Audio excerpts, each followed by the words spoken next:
start aja dulu ya teman-teman. Jadi hari ini kita bakalan dengerin sharing dari Ko Darwin Wijaya. Jadi Ko Darwin Wijaya sendiri adalah founder dari KNZ Ozawa Park. Jadi tanpa berlama-lama lagi, mari saja kita sambut Ko Darwin Wijaya. Ya.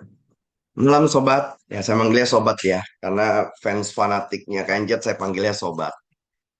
Sebelum saya mulai, saya pengen tahu dulu teman-teman di sini, sobat di sini banyak yang pebisnis atau pekerja atau masih pelajar.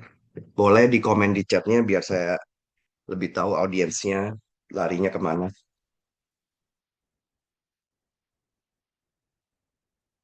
Pebisnis, wirausaha, pelajar yang mulai bisnis kecil-kecilan. Mantap ya. Pelajar-pelajar sekarang antusiasnya tinggi ya untuk berbisnis.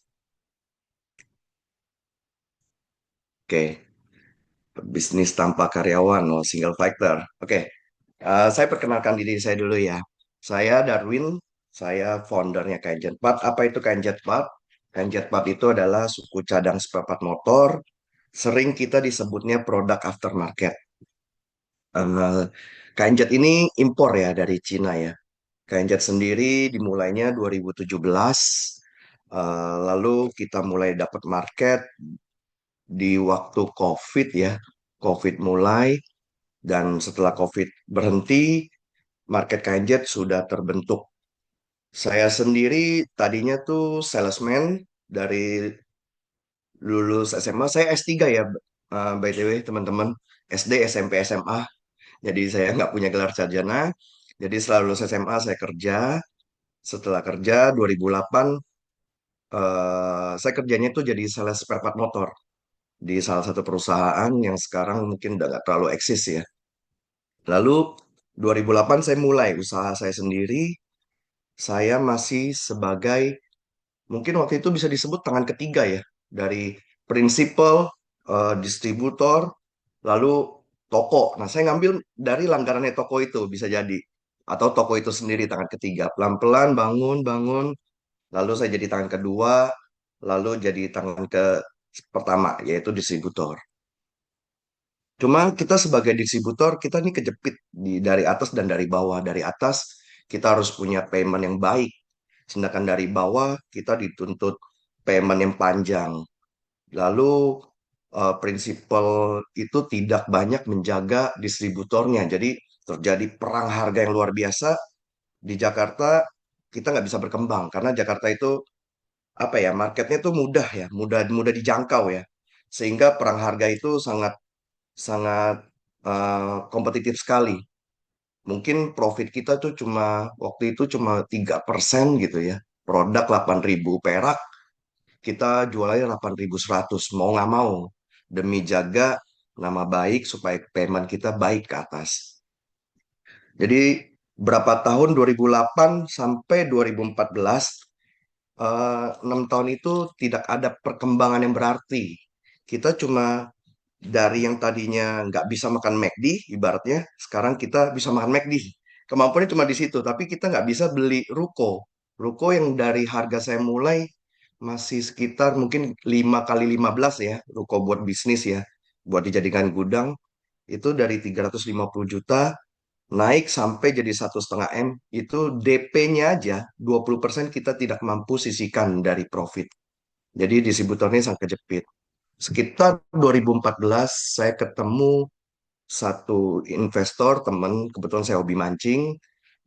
Teman mancing saya ini nanya ke saya, kenapa Win, lu begitu ulet, lu begitu apa ya, rajin tapi bisnis lu nggak bisa berkembang. Nah, saya ceritakan sedikit, terus akhirnya dia nanya ke saya, gimana caranya biar bisa berkembang? Saya bilang ya bikin brand sendiri waktu itu. Terus dia nanya, kenapa kamu nggak bikin brand sendiri? Saya bilang modal dari mana? Karena kan buat bikin brand itu butuh kapital yang besar. Singkat cerita 2014 sampai 2016 tidak ada cerita. Dan saya pun berjalan sesuai dengan apa ya, dengan eh, keyakinan saya sampai 2016 tiba-tiba saya ditelepon dan saya disuruh siapkan tiket untuk ikut pameran di Cina, pameran spare part motor tentunya. Nah, itulah awal mulai kisahnya KNJ. 2016 kita mulai beli tiket.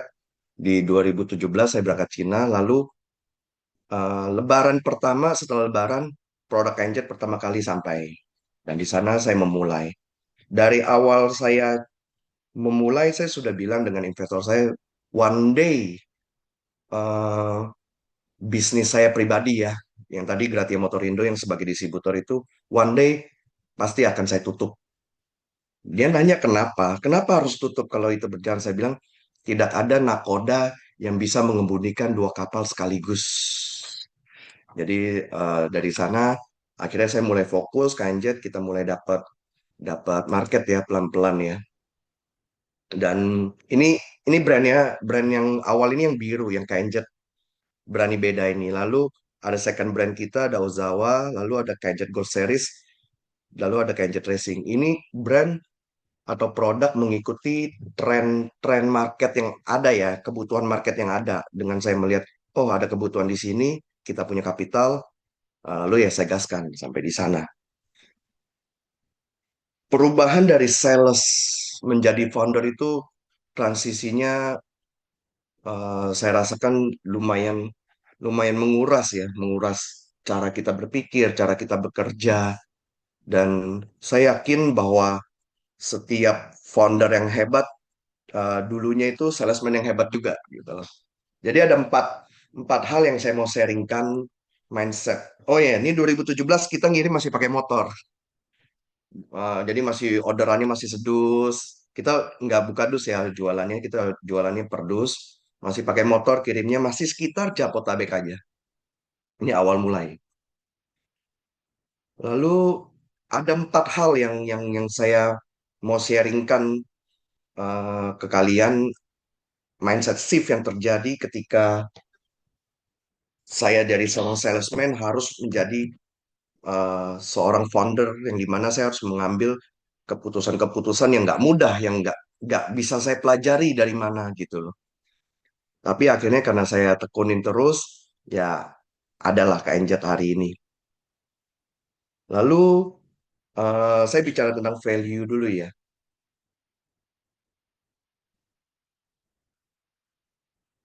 Value saya bagi menjadi dua dua dua tipe yaitu hard skill dan soft skill ya. Dua tipe skill value ini harus kita tingkatkan eh, terus menerus. Tapi saya melihat hard skill ini kita mampu membelinya gitu loh. Kita mampu membelinya, kita mampu hire orang yang punya hard skill buat menopang pekerjaan kita. Tetapi soft skill ini, pribadi ini yang harus kita kembangkan lebih dibanding hard skill ini. Karena hard skill kita mampu beli, dengan soft skill ini kita nggak mampu. Kita harus belajar buat bisa di sana. Contohnya kayak berbicara bahasa Mandarin ya. Saya waktu mulai, KNJ waktu saya tidak fasih bicara Mandarin. Tetapi setelah 3 tahun saya berhubungan dengan pabrik-pabrik Cina, karena kan bisnis saya banyak hubungan dengan pabrik Cina. Awalnya saya pakai bahasa Inggris saya juga otodidak, grammarnya berantakan, vocabnya berantakan. Tapi buat saya, you know, I know is enough lah. Jadi akhirnya setelah 3 tahun saya berbisnis dengan mereka, mereka orang-orang pabrik banyak yang bilang, oh sekarang saya berbicara atau berdialog bahasa Mandarin dengan kamu, saya sudah mengerti 70 sampai 80%. Sudah mengerti artinya gitu. Sudah tepat lah, karena bahasa Mandarin itu kan susah ya, dia ada nadanya ya, ada 4 nada. Kadang kita salah sebut aja, mereka menangkap artinya berbeda. Lalu mungkin saya sambungkan ke tadi ya, value kita ketika kita mempunyai hard skill dan soft skill. Kalau hard skillnya kita bisa beli ya, kita mungkin bisa hire orang-orang yang pintar berbahasa Mandarin baik lisan secara tulis. Tetapi ketika negosiasi, banyak soft skill yang kita targetkan atau goal kita berhasil terhadap pabrik itu mungkin tidak tercapai ketika kita pakai orang gitu. Mungkin kayak intonasi ketika kita berbicara dengan pabrik, terus mungkin ketika body language kita saat negosiasi sama pabrik. dan emotional intelligence kita terhadap mereka. Kita menangkap apa sih maunya pabrik ini gitu loh. Apa sih yang bisa kita penuhin? Itu mungkin nggak didapat ketika kita hire orang. Makanya saya bilang dalam satu skill berbahasa Mandarin itu ada hard skillnya dan soft skillnya. Ini salah satu contoh aja ya untuk value. Mungkin saya di sini lebih banyak nanti di QA ya teman-teman. Kalau di penjelasan ini saya hanya jelaskan sesingkat-singkatnya apa yang saya alamin ketika saya harus jadi seorang founder gitu. Dan eh, saya belajar bahasa Mandarin itu tidak kursus. Jadi saya menyiapkan waktu saya sekitar setengah jam sampai 1 jam untuk nonton Netflix. Bahkan sampai dracin-dracin itu saya sampai sampai ya, kita laki-laki kan demennya action ya, film action. Tapi dracin itu kan ngomong terus. Cuma ya saya paksakan nonton setengah jam sampai 1 jam kurang lebih setiap kali episode itu saya dapat satu satu vocab gitu loh, satu kata dengan intonasi yang benar gitu loh, nada yang benar. Lalu itu salah satu contohnya ya. Yang kedua di karakter ini, karakter founder itu sudah mulai harus terbentuk ketika kita berjuang dimanapun. Kalian kalau mau punya naik level, karakter ini penting. Ko Andrew juga sering bilang ya, saya invest, saya tidak lihat bisnisnya, saya lihat orangnya. Gitu. Jadi karakter ini penting. Teman saya juga invest ke saya juga. Mungkin mereka tidak menyangka bahwa bisnis KNZ ini akan sampai di titik ini. Tapi mereka yakin akan karakter leadership saya, karakter pribadi saya. Akhirnya mereka berani invest besar ke saya. Dari saya jadi seorang salesman, saya sudah punya karakter menghargai waktu. Jadi biasa kalau kita nyales sih, misalnya kayak saya nyales kan Jabotabek ya, saya ke daerah Cijantung dah dari Jakarta Barat saya ke daerah Cijantung naik motor terus kita 1,5 jam 2 jam. Sepanjang rute itu saya sudah punya target toko-toko yang saya datangin dan ketika saya arah balik, saya tuh mungkin waktunya sudah menjelang malam gitu ya.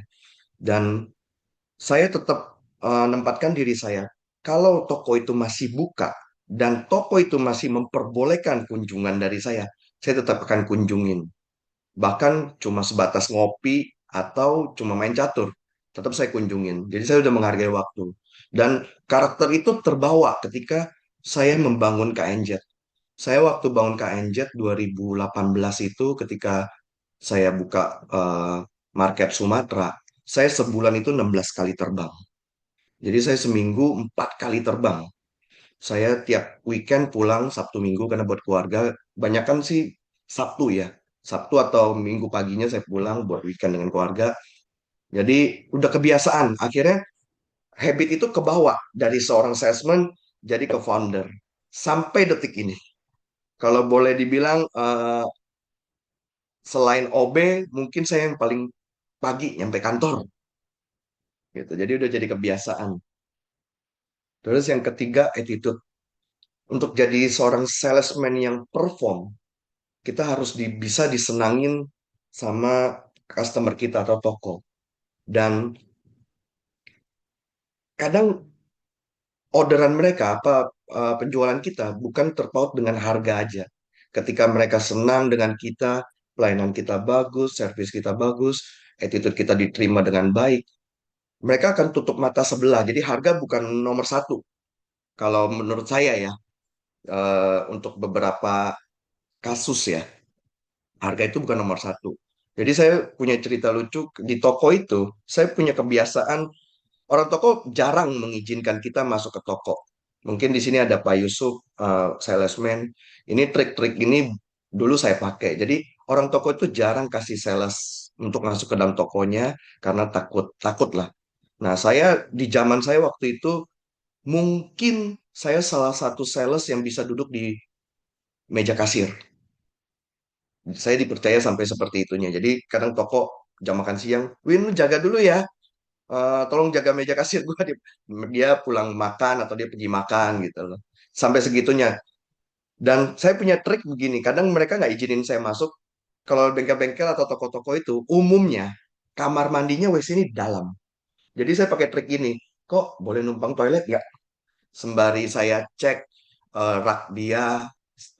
Saya kan pasti udah punya target ya ketika saya datang ke toko ini, produk apa sih yang saya mau order gitu loh. Mau minta orderan ke toko itu. Saya udah ada lawannya, saya udah ada produk knowledge-nya, keunggulan produk saya apa, kelemahan produk yang ada di apa di rak dia apa. Nah, saya sambil lihat. Nah, ketika selesai dari WC itu, saya nggak keluar. Biasa saya target toko saya kan selalu toko rame ya, toko kelas atas gitu ya, yang udah stabil lah. Jadi ketika saya selesai dari toilet, itu saya bantuin jualan awalnya sebelum saya bisa duduk di meja kasir. Nah, ini trik saya. Saya bantuin jualan, walaupun saya nggak tahu harga.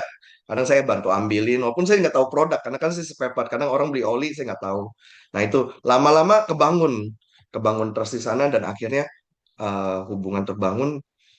Saya lebih disenengin gitu. Akhirnya orderan saya lebih lebih banyak dibanding sales lain. Dan kurang lebih seperti itu. Dan yang keempat ini tulus banyak orang yang nggak nggak nggak bicarakan gitu. Kenapa tulus, kalian mungkin melihatnya, oh ini lucu tulus. Jadi gini, saya cuma mau bilang hanya orang-orang tulus yang bekerjanya akan all out. Kenapa dia all out? Dia nothing tulus. Ya, dia nggak ada kepentingan lain. Dia hanya tahu bahwa hari ini saya digaji, saya bekerja dengan sebaik-baiknya. Kalau soal dapat kompensasi lebih atau gaji lebih, ya itu anugerah gitu loh. Dia bekerja tulus, dia ikhlas. Nah, orang-orang yang seperti ini umumnya mereka akan bekerja luar biasa. Mereka bukan bekerja hanya 9 to 5. Oh, kalau kita lihat konten-konten sekarang, gadget-gadget sekarang, oh, job desk saya apa? Itu yang saya kerjakan. Umumnya kan seperti itu. Dan saya jujur kurang kurang simpati ya dengan konten-konten seperti itu. Ada benarnya dan ada tidaknya. Mungkin kalau ketemu owner owner yang tidak baik, ya dia nggak bisa mendapatkan hasil. Tapi saya yakin setiap dia bekerja dengan all out itu, impact baiknya akan ke dia. Dia akan punya skill lebih, dia akan punya tanggung jawab lebih, dan semua karakter itu akan terbentuk. Dan ketika dia naik kelas, ya yang rugi bukan dia. Yang rugi adalah mungkin mantan bosnya yang tidak melihat itu gitu loh. Ketika dia punya value lebih, dia punya karakter lebih, dia punya attitude lebih, dia akan dibayar lebih mahal di tempat lain. Dan saya yakin pasti akan ketemu. Saya ambil contoh satu, 2022 kalau saya nggak salah. Di annual meeting annual meeting tahunannya, saya ngomong sama semua karyawan saya bilang, "Eh, tahun ini 2021, sorry, 2021. Tahun ini tunjukkan ke saya bahwa atau bikin malu saya bahwa saya salah memberi nilai kompensasi ke kalian. Misalnya bikin saya malu gitu loh, bahwa saya kasih cuma kalian UMR gitu, misalnya seperti itu. Dan setelah menjelang setahun, dari mungkin waktu itu masih 40 ya, 40 atau 50 karyawan, dari 40-50 yang saya melihat yang melakukan all out seperti itu cuma satu orang. Dan akhirnya saya ketika 2022 pasti ada penyesuaian salary ya. Saya ngomong sama dia, kamu mau salary berapa? Kamu tulis sendiri. Karena saya berani ngomong seperti itu karena dia sudah memberi lebih dulu. Dia bikin saya benar-benar bikin saya malu bahwa dengan kinerja dia, dengan apa yang diberi kepada perusahaan, eh, akhirnya saya malu dengan memberi nilai yang bagi saya, oh cuma segini kasih dia gitu, nggak layak gitu. Dan cuma satu orang. Nah, itu kenapa saya bilang bahwa eh, kita harus bekerjanya dengan tulus supaya kita all out. Saya sering bilang ke teman-teman saya, teman-teman rekan kerja saya, kalian kerja di perusahaan saya, jangan bekerja buat saya, jangan bekerja buat perusahaan, saya bilang. Bekerjalah buat diri kalian. Saya bilang, saya punya fasilitas, contoh kayak divisi digital marketing saya, waktu itu ada anak Gen Z, dia orang Jambi, kuliah di Lampung, kita rekrut, dan ketika dia masuk, saya bilang ke dia, kita punya fasilitas, saya punya kamera, saya punya wadah belajar, bahkan kalau kalian mau ikut seminar, perusahaan akan bayarkan gitu loh. Jadi kalian harus bekerja buat diri kalian. Dan hasil sekarang dia sudah nguasain konten saya udah dia yang pegang semua. Jadi dia sekarang udah jadi leader ya. Dia dari udah pinter ngedit, dia pinter ide bikin kreatifnya. Kalau kalian lihat di apa medsosnya KNZ ya itu otak-otak mereka. Saya udah nggak berkecimpung di sana lagi. Nah, ini ada 4 hal yang saya rasa mindset shift yang akan membuat kita another level ya.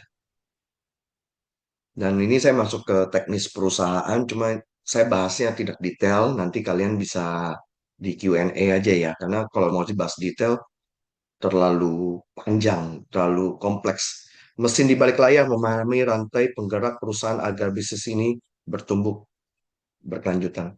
Saya mengasumsikan perusahaan itu sebuah rantai, teman, bahwa setiap divisinya, setiap elemennya itu harus punya kekuatan yang sama supaya bisa menopang. Saya ambil contoh gini, ketika kalian mau kerja omset 1M, kalian harus punya SDM yang mengoperasikan itu mampu menopang omset 1M. Kalian harus punya margin yang mampu supaya bisa menopang omset 1M itu. Bahkan marketingnya, finance-nya, cash flow-nya, dan banyak lagi ya. Ini hanya sebagian yang saya tulis. Jadi kurang lebih dapat ya. Jadi satu rantai ini, kita anggap bahwa cash flow itu satu mata rantai, margin itu satu mata rantai, SDM itu satu mata rantai, dan seterusnya. Dan ketika kita mau berjalan dengan kekuatan 1M, maka setiap divisinya itu, setiap elemennya harus punya kekuatan 1M. Bagaimana kalau tidak? Bagaimana kalau SDM kita cuma kekuatannya 200 juta misalnya? Ya, itu akan putus. Mata rantainya akan terputus. Sehingga roda perusahaan tidak akan berjalan dengan baik. Itu yang saya rasakan. Jadi kalau misalnya kalian lagi scale up, kalian lagi jalan perusahaan paling paling kelihatan cash flow. Misalnya kalian jualannya tempo ya, jualannya time of payment ya. Kalian mau besar, kalian 1M jadi 2M. Ternyata pembayaran dari customer kalian berat ke kalian. Cash flow kalian nggak baik. Ya kalian nggak akan bisa naik ke omset 2M itu. Karena kan kalian perlu nambah karyawan lagi, kalian perlu nambah stok barang lagi gitu. Jadi apa yang harus dibenerin? Cash flow-nya dulu. Benerin cash flow-nya, problemnya itu di sana. Gitu. Contoh kayak marketing, ketika marketing kalian kekuatannya hanya 1M, kalian mau scale up ke 2M, ya kalian kan butuh injek ya, butuh injek lagi, butuh biaya lagi. Nah, di sana margin berbicara. Jadi ini satu kesatuan yang yang menurut saya nggak bisa terpisahkan. Kalian harus benahi one by one, di mana problem kalian gitu, untuk scale up. Dan bisnis makin besar, sebenarnya tidak makin santai. Sebenarnya kita makin makin cuma bedanya dulu kita capek tenaga, sekarang kita capek pikiran gitu untuk uh, ngelit leader kita, untuk ngelit karyawan kita, untuk supaya capai goal kalian. Nah, mungkin itu yang saya sampaikan. Saya akan lebih banyak di Q&A ya, karena saya bukan, ya maklumin ya, saya S3 soalnya ya. Nah, ini salah satu quote yang punya arti di dalam hidup saya gitu. Bukan karena hal itu sulit, kita tidak berani. Tapi karena kita nggak berani melangkah, maka hal-hal itu jadi sulit. Ini quote-nya. Mungkin bisa jadi referensi teman-teman ya untuk melangkah. Tapi melangkah yang apa ya, resikonya nggak fatal ya. Jangan jangan tidak mempertimbangkan resikonya. Kalian main melangkah, melangkah. Udah tahu depan jurang kalian langkah. Ya kan kalian harus ngitung, oh jurang ini lubangnya berapa meter sih, lebarnya saya mampu nggak loncatin. Kalian harus by data juga gitu loh. Harus ngeliat di sini juga. Ya mungkin sharing dari saya segini aja. Saya nanti lebih banyak di Q&A ya teman-teman. Silakan Friska. Thank you ya. Oke, Ko Darwin. Oke, buat teman-teman yang mau bertanya, boleh dong raise hand, nanti kami pilih satu-satu ya. Hmm. Sepertinya Kak Anggita mau bertanya ya.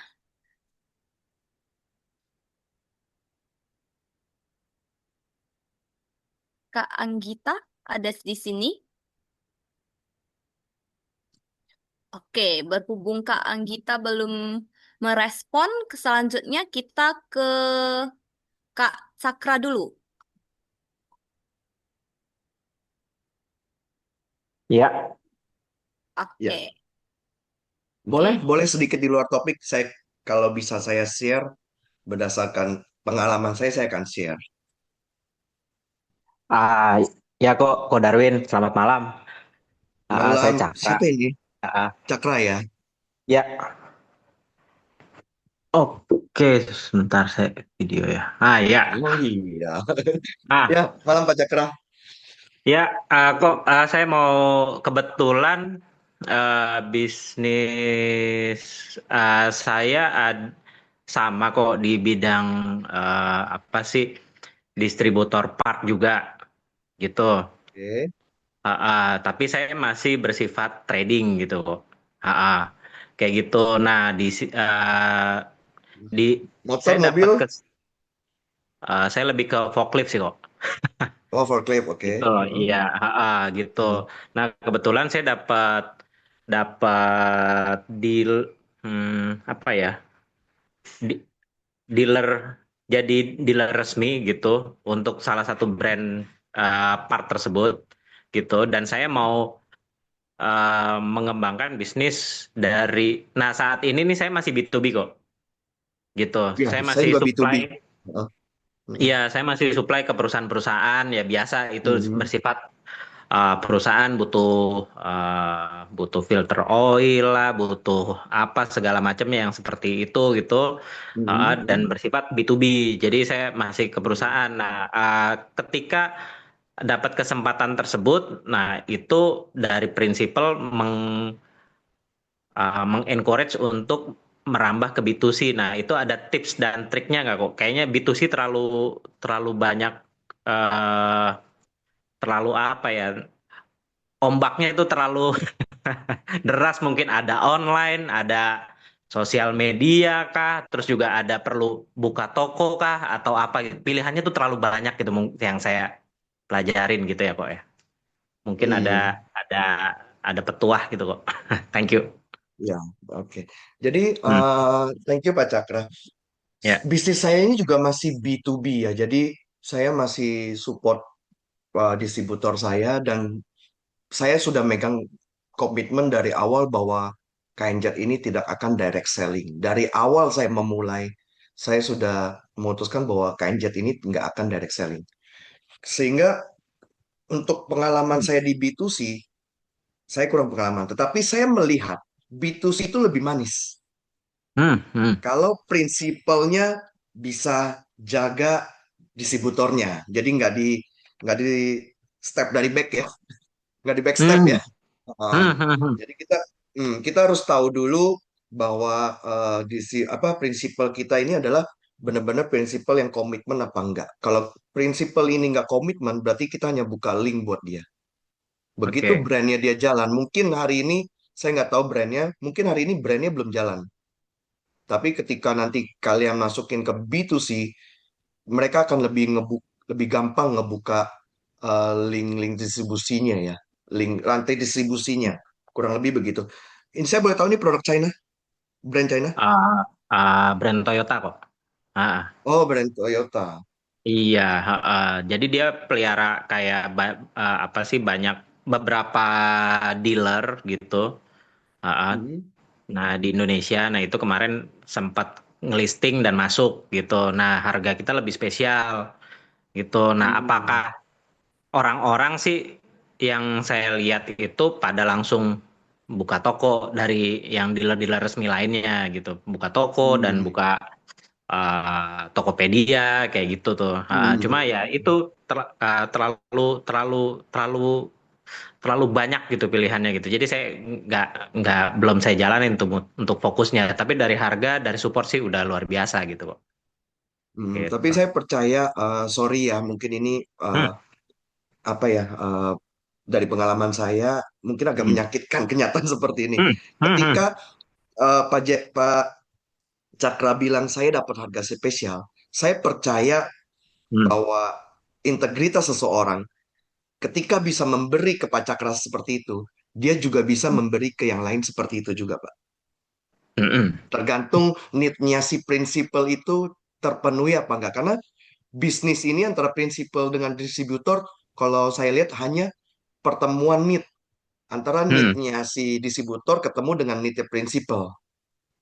Mm-mm. Jadi saya biasanya kalau pengalaman saya dari yang ada-ada, ketika ketemu prinsipal yang seperti itu, eh, saya menganggapnya tidak spesial karena dia akan bisa berbuat seperti itu ke kita juga. Nah, yang paling penting kalau menurut Mm. saya sih jaga linknya ya Pak ya, karena Oke. link-linknya itu Mm. ya nggak bisa ditembus sama mereka gitu. Kalau emang Mm. harus dia mau jadi B2C, mungkin kalau buka toko kapitalnya besar ya Pak ya. Saya nggak tahu problemnya apa nih. Saya nebaknya si kapital ya Pak.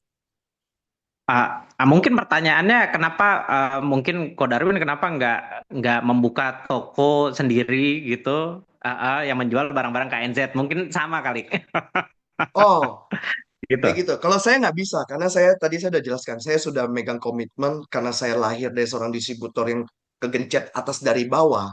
Saya punya Oke. satu prinsip ketika saya jadi seorang prinsipal, saya nggak boleh membentuk distributor saya seperti itu. Hmm. Ketika saya Mm-mm. turun langsung, walaupun saya jual harganya lebih mahal, kalau kalian lihat di kontennya KNJ di officialnya, itu banyak sekali yang minta buka keranjang kuning, buka Hmm. marketplace, tapi kita nggak bisa melakukan. Kenapa? Walaupun saya jual harga list nih, tetap orderannya akan ke saya. Karena ada trust issue di sana.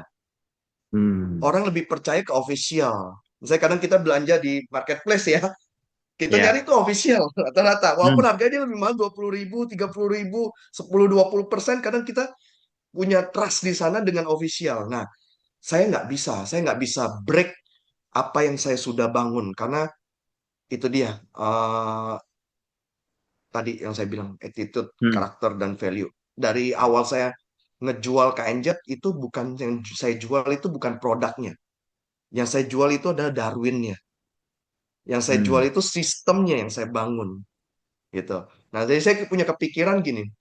Sekarang saya push orang saya buat jualan online, tapi kita tahu bahwa mereka apa ya banyak hal ya pajak nggak Hmm. bisa tampil karena nggak ngerti digital marketing gitu. Kurang lebih begitu di daerah. Tidak optimis. Saya kadang sampai berpikir kalau one day saya punya satu kekuatan kapital yang besar, saya akan buka online. Saya akan sewa ruko atau beli ruko, saya masukin barang, lalu saya jualan. Ketika sudah ada omset, saya akan bilang, ini udah ada omset nih, Tokopedia 500 juta, CM. Hmm. Kalian mau kerja nggak? Gitu. Jadi saya nggak mau pegang sendiri gitu. Saya sampai kepikiran seperti itu buat ngedorong mereka, tapi kita harus tahu batas yang tadi saya bilang rantainya. Kalau saya ngelakuin itu satu Indonesia, rantai kapital saya belum kuat. Hmm. Kurang lebih seperti itu. Jadi kalau ditanya kenapa KNJ tidak melakukan retail itu, karena ada sistem yang saya jual yang nggak mungkin saya break. Dan ketika saya break, semua yang saya lakukan 2017, 9 tahun ini, mau 9 tahun ini, itu akan sia-sia, Pak. Hmm. Kurang lebih seperti itu. Dan saya meyakini bahwa di Indonesia ini rantai distribusi ini nggak bisa di break, Pak. Hmm. Jadi bisnis prinsipal dengan distributor dengan itu saya melihatnya bisnis ini adalah bisnis sharing. Saya sharing Hmm. kapital.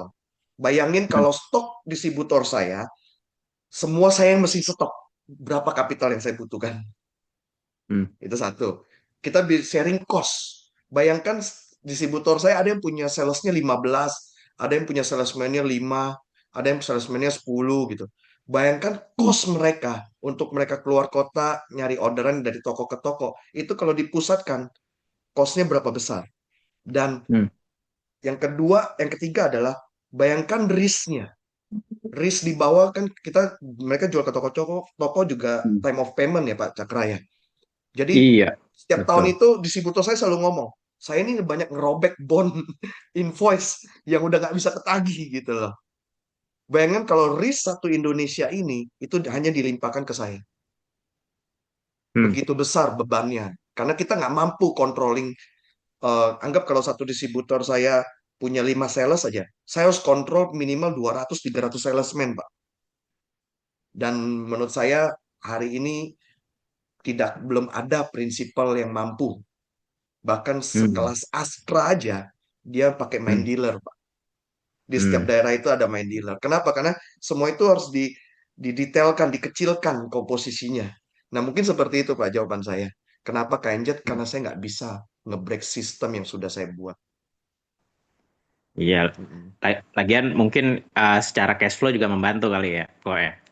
Jadi dari distributor kasih term 30 hari tapi dari prinsipal 45 gitu. Jadi kan ada ada selisih di sana juga Iya, mungkin ya. Ah. iya pasti lah. Kan kita sharing ya, Hmm. kita sharing. Hmm. Ibaratnya yang tadi saya bilang sharing kapital. Kalau stok itu saya yang stok berapa kapital? Misalnya anggaplah satu distributor saya punya stok 5M kaliin satu Indonesia. Sekarang KNC sudah satu Indonesia. Berapa ratus M saya mesti stok, Pak? Itu satu. Hmm. Dan yang tadi eh, kalau distributor saya harus beli sendiri ke China, harus stok sendiri, dia nggak mampu Hmm. makan MOQ-nya. Makanya saya Hmm. bilang ini kita sharing sharing kapital gitu, kurang lebih gitu. Sharing kapital, sharing eh, profit dan sharing risk. Makanya seperti Hmm. itu, Pak. Kita belum bisa. Mungkin menjawab ya, Pak ya. Siap, ya menjawab. Thank you kok. Heeh. Oke, terima kasih atas pertanyaannya. Kemudian kita bakal lanjutkan ke Pak George Kwe Darusman.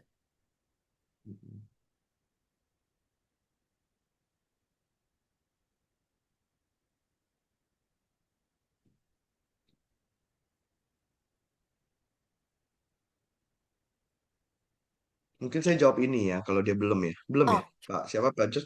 oh, Udah, Pak Jos? Tes tes malam Halo, Pak George. malam dapat dengar. Ya, kedengar Pak Jos. Aman. Nah, Silakan. saya mau tanya kan saya kan usaha bengkel juga kebetulan jadi saya mau tanya Di eh daerah mana, Pak? Manado di Sulawesi Utara. Manado. Oke. KNC sih sudah masuk di sini kalau tak salah. Kanjet besar, Pak, di sana. Eh, iya sudah masuk cuma kan karena sulit cari pegawai jadi nyak bajalang di motor. Kok Kenapa saya mau sulit cari tanya pegawai? kebetulan Kenapa, Pak? Sulit cari. kemungkinan karena mohon maaf ya karena kayaknya di Sulawesi Utara gensetnya agak kurang mau aktif begitu. Oh, oke. Lanjut, Pak, Jadi pertanyaan. kayaknya ini mau kerja sedikit berat. Hmm. Hmm, saya mau tanya, bagaimana seberapa sulit untuk mengambil barang dari Cina? Sulit, Pak. Soalnya kan, Hmm. bos, dan perizinan apa yang harus dilakukan gitu? Kalau dibicara sulit-sulit, saya pertama kali ke Cina, saya nggak bisa Mandarin, saya nggak tahu harus beli dari pabrik mana, saya nggak tahu pameran yang mana. Jadi, kenapa tadi quote-nya seperti itu? Bukan karena sulit, saya melangkah aja. Jadi ketika saya diminta cari tiket, saya langsung cari tiket. Saya langsung cari pameran. Pameran juga dengan informasi seadanya. Karena di China itu kan Google Google diblok ya Pak ya.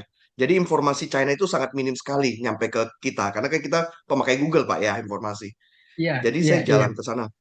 Kalau dibicara susah, susah sekali Pak untuk dapat yang benar gitu ya. Dapat yang produk on market gitu ya. Kalau kita bicara dulu, oh kita impor nih takut sama orang Cina. Ada cerita kita pesen sepatu dikirimnya kiri semua sama dia. Dulu kan yang kita dengar kita ngimpor kan seperti itu ya. Jadi kalau kita Iya, bicara iya. mau dapat yang benar itu susah, susah Pak. Eh, Prosesnya panjang. Cuma ya saya cukup beruntung. Saya banyak bypass, banyak ketemu orang yang sudah disiapkan buat perjalanan KNJ. Jadi kalau boleh boleh boleh saya berbangga diri, KNZ salah satu brand yang tercepat progresnya sepanjang sejarah produk aftermarket, Pak. Kalau mau Ya, diukur saya harus gitu. akui itu. Soalnya kan dari kok KNZ, KGKG di Sulawesi lumayan cepat. Iya, Saya harus lumayan cepat. akui Boleh itu. Ya, kita paling cepat. Mungkin kalau brand-brand lain sudah umurnya sudah 15 karena bosnya aja udah umur 70 tahun, udah masuk generasi Iya. kedua ya. KNZ Hmm. hanya dengan saya in 2019, 2023, saya hanya 4 tahun saya bisa dapat market di Indonesia. Jadi itu juga diakuin sama orang Cina. Itu yang pertama susah, nggak segampang itu. Perizinan ya pasti ini ya izin impor ya. Udah pasti izin Iya. impor kalau kalian mau apa? Mau real. Saya pribadi KNZ ini PKP murni, Pak. Jadi saya mau tidurnya tenang, saya mau kerjanya tenang walaupun kita punya profit akan tergerus dengan pajak dan lain-lain. Karena di dalam mindset saya cuma dua hal yang bisa bikin satu perusahaan besar itu bangkrut, Pak. Yang satu adalah perusahaan itu sendiri, SDM di dalamnya, operasionalnya, pengaturan cash flow yang tadi saya bilang sebagai mata rantai itu bisa bikin perusahaan itu bangkrut. Yang kedua adalah pajak, Pak. Karena pajak ini utangnya 5 tahun. Udah 5 tahun, dia bisa buka lagi 5 tahun, Pak, 10 tahun. Bayangkan omset kalian 10 tahun, PPN-nya ditagihkan ke kalian. Tumbang, Pak. Nah, makanya saya jalan pajak. Jadi tadi apa ya, izin impor, terus brand itu sendiri, registrasi brand dan lain-lain. Mungkin mungkin banyak Pak kalau mau didetailin. Cuma saya mesti tanya tim saya karena saya juga urusan detail gitu saya udah delegasikan ke tim saya. Heeh. Oh, terima kasih, Pak. Ya, oke, makasih. Terima kasih. Hmm, Oke, Malam. terima kasih atas terima kasih Pak. pertanyaannya. Hmm. Selanjutnya kita bakalan ke Pak Wang Jiko.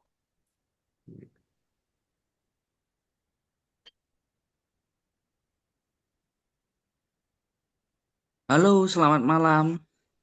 Malam Pak Wang. Malam, Ko Darwin, Pak Darwin ya.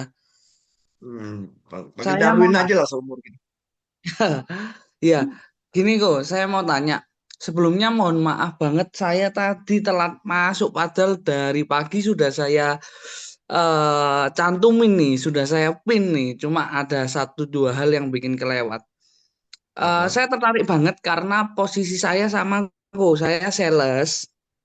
Hmm. Yang maksudnya tadi saya cuma dengar di belakang ya kok bahwa sebetulnya saya sales sendiri. Akhirnya saya ada toko yang saya juga Hmm. distributor spare part di Jawa Timur. Motor. Nah, sepeda motor juga. Oke. Cuma saya pegang punyanya Koyakop OSK itu ya Nagoya.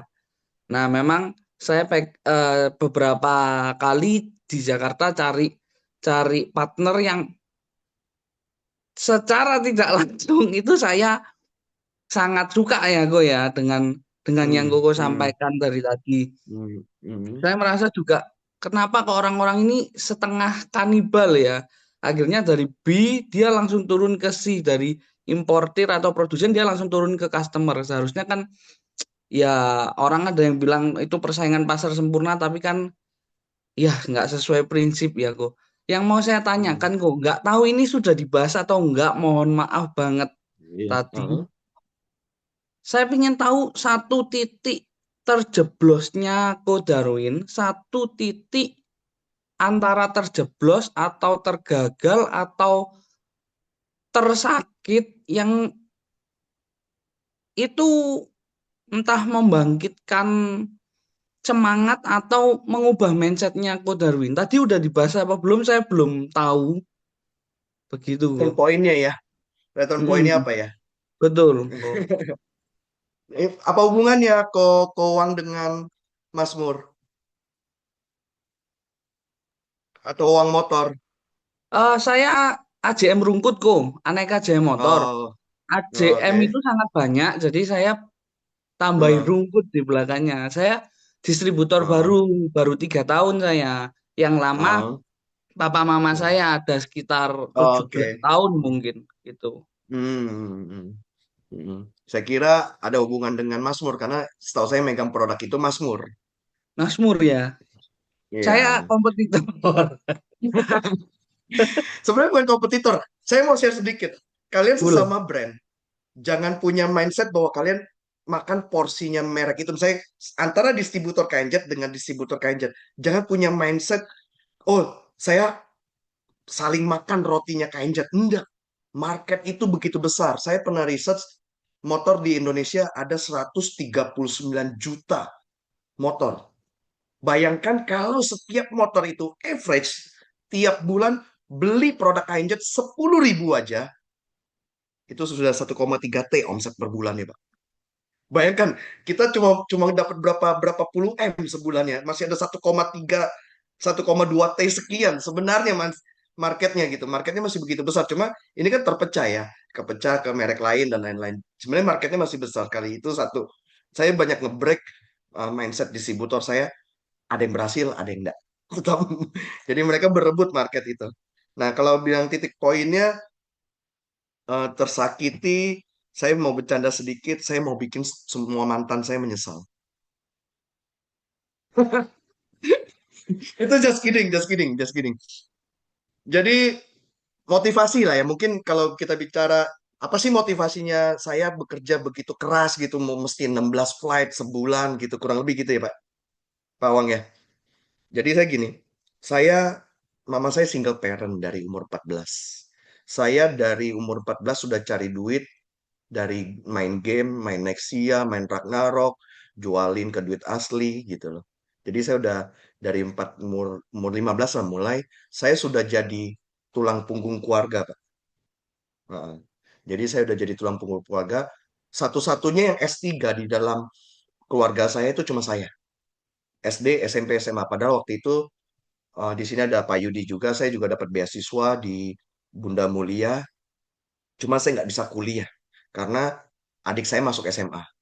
Kalau saya kuliah nggak ada yang cari duit buat dia nerusin SMA dan akhirnya adik saya putus sekolah. Saya nggak sampai hati. Nah akhirnya saya mengalah, saya bekerja untuk kuliah adik saya dan adik saya kuliahnya di UPH Pak, dapat beasiswa juga.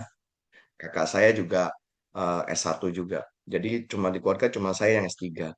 Kalau dibicara motivasi saya apa? Motivasi saya berpacu dengan waktu Pak. Eh, Ayah saya itu meninggalnya umur 42. Sekarang saya sudah umur 40. Jadi waktu saya mulai bisnis ini 9 tahun yang lalu berarti 31 ya Pak ya. Dari saya mulai Gratia Motorindo sebagai distributor 2008, saya sudah punya pemahaman soal waktu ini gimana caranya saya berpacu dengan waktu yang saya punya. Saya selalu menganggap diri saya cuma punya waktu sampai umur 42 Pak. Jadi saya berpikir gimana caranya dengan waktu yang tersisa ini, saya menyiapkan satu sistem perusahaan yang bisa menjamin keluarga saya, bisa menjamin kehidupan keluarga saya. Sehingga ya saya kerja lebih keras daripada orang lain gitu. Mungkin kalau dengan distributor yang dekat, awal-awal KNZ saya kadang jam 12 malam bisa lagi mikir, kadang saya lagi nyantai gini, itu blank Pak, lagi mikir sampai istri saya pukul saya, lagi mikirin apa sih? Gitu. Terus akhirnya saya bisa WA distributor saya, kok udah tidur belum kok? Dia jawab saya, begitu dijawab saya telepon. Kita bisa ngobrolin soal sistem KNZ mau dibawa sampai semana gitu loh. Nah, saya punya satu motivasi di sana Pak. Sebelum saya time up, saya sudah menyiapkan pondasi yang baik ya, pondasi yang cukup sampai mereka siap nanti gitu. Itu aja sih Pak motivasi saya. Mm-mm. Cukup Pak Wang? Siap. Heeh. Cukup, Pak. Terima Mm-mm. kasih banyak. Semoga Ya, itu bisa memotivasi saya juga. Mungkin lain ya kali Pak. bisa kontak-kontak, Pak. Siapa Boleh tahu Pak, kontak. Heeh. berjodoh. Iya, boleh Pak. Banyak teman, banyak rezeki. Nanti bisa kontak IG saya, nanti saya kasih nomor WA saya Pak. Ya. Siap. Terima kasih Heeh. banyak, Pak Darwin. Seneng saya banyak orang motor di sini. Ya. Silakan. Oke, terima kasih Pak Wong atas pertanyaannya. Kemudian kita bakalan lanjutkan ke Mas Naufal. Malam Pak Noval, silakan.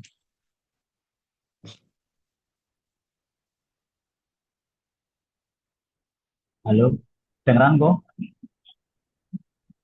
Cek cek, kedengeran Ya, nggak kok? kedengeran Pak Noval? Oke, terima kasih.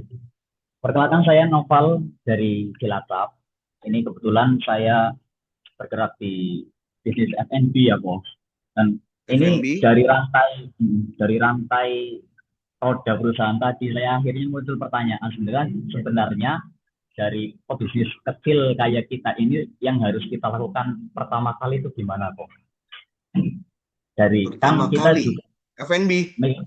kan kita memikirkan kayak operasional, marketing dan lain-lain. Sedangkan itu kan masih kita urus sendiri. Kalau dari Hmm. kecil itu sebenarnya hal utama apa yang harus kita fokuskan untuk apa bisa kita lebih berkembang lagi Hmm. gitu kok. Terus yang Oke. kedua dari sistem delegasi untuk dari Ko Darwin sendiri, bagaimana sih sistem delegasi untuk ke orang lain dan bagaimana milih orang yang benar-benar berpotensi dan bisa membersami kita untuk grow bareng gitu kok.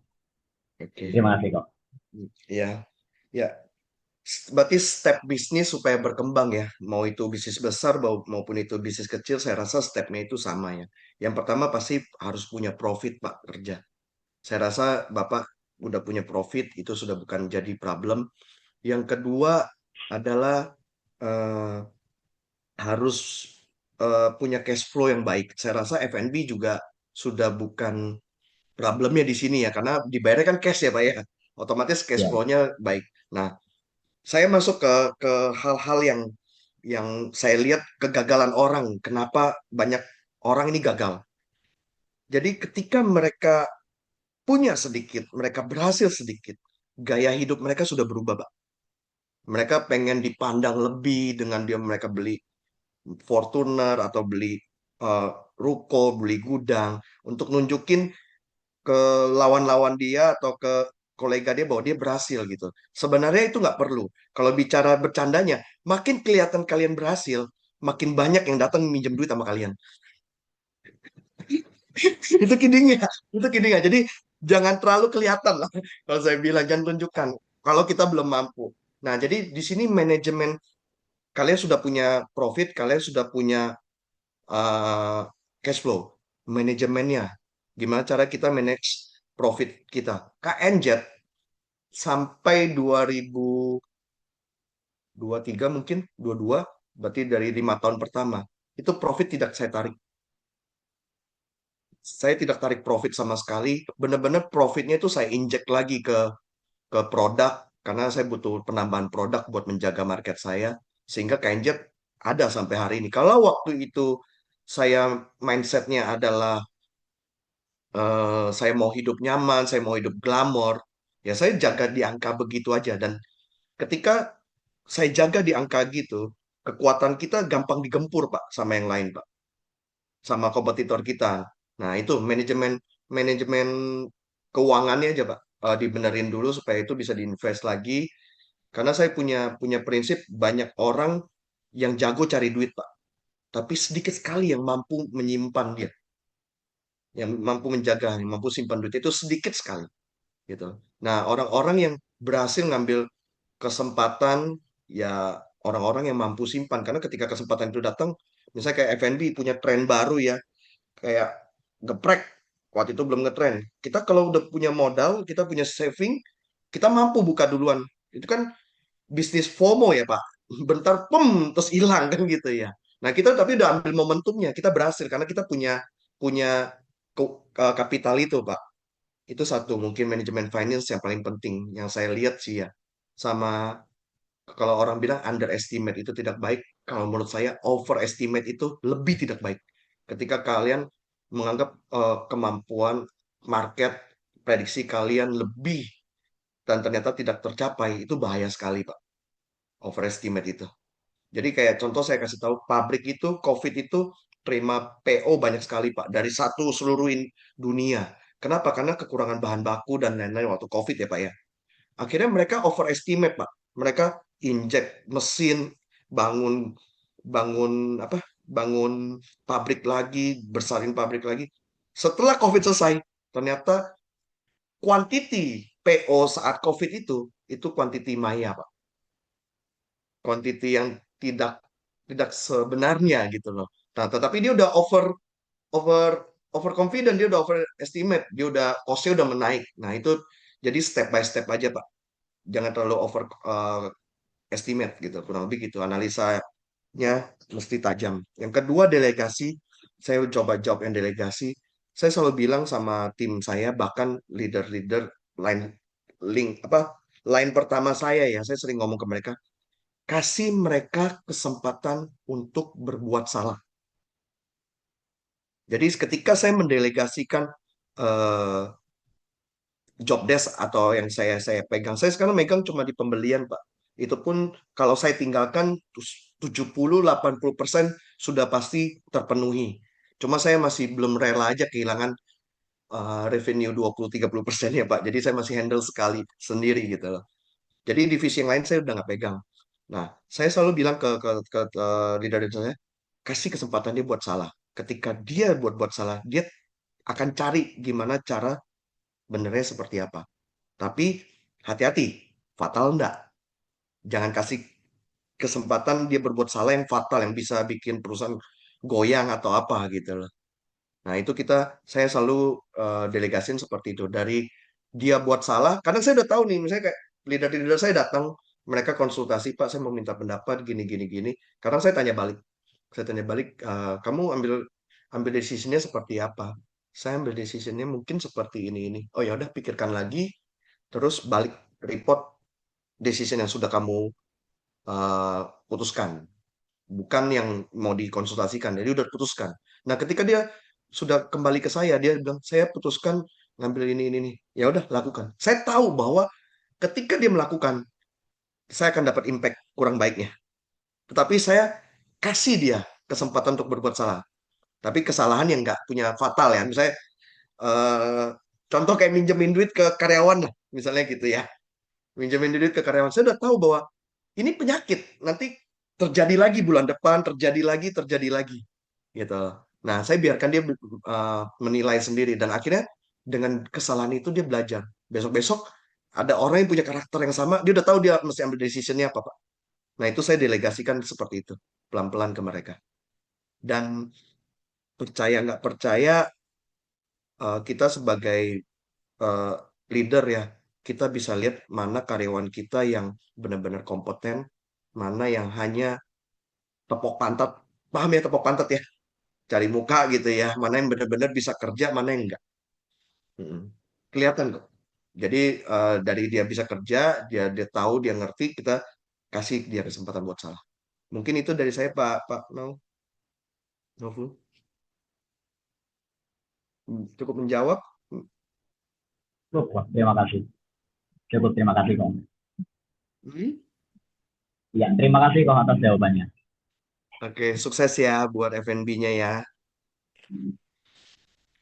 Oke, terima kasih Mas Naval untuk pertanyaannya. Kemudian kita bakalan lanjut ke Mas Luhung Nandito.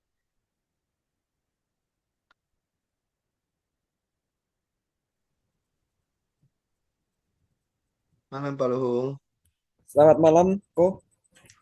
Malam. Oke, jadi ini kan saya baru running bisnis supply tembakau Ko ke pabrik. Jadi sifatnya kita B2B dan di lain running supply tembakau ke pabrik rokok, kita juga jadi agen distributor di satu kabupaten dari hasil rokok yang kita supply tembakaunya kok. Jadi ada Hmm. sebentar, jadi ada dua kerjaan lah kok. Jadi yang pertama yang Hmm. disuplai tembakau cowok, saya izin tanya. Tadi Hmm. Ko Darwin menjelaskan bahwa bisnisnya modelnya kan B2B ya kok ya. Dan di sini Iya. kan Hmm. saya masih berusia 20 tahun dan di Hmm. industri rokok ini kan udah pemainnya istilahnya udah yang sepuh-sepuh lah kok. Nah, jadi Hmm. ada nggak kok tips buat gimana caranya saya itu bisa melobi ke pabrik untuk bisa barang saya itu bisa masuk gitu kok. Apakah Hmm. dari kita cari relasi ke ownernya pabrik itu kan agak sedikit susah ya kok. Dan saya Hmm. beberapa kali tuh sharing ke apa itu istilahnya itu yang saya ambil di tembakaunya itu kan beliau juga udah main lama. Dia itu ngasih saran Hmm. buat kamu itu harus itu Mas cari orang dalam, kalau nggak gitu susah. Kalau menurut Ko Darwin gimana ini kok?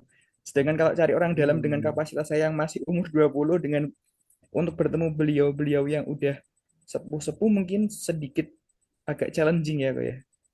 Mungkin yang pertama itu kok. Yang kedua yang di bagian jadi distributor agen rokok di satu kabupaten kok. Kalau menurut Koko nih kok, dalam satu kabupaten kan ada beberapa kecamatan. Baiknya Hmm. itu kita sebar semuanya rata dulu atau pilih dari misal 10 kecamatan kita pilih 3 buat difokuskan gitu kok. Mungkin itu aja kok. Terima kasih. Oke.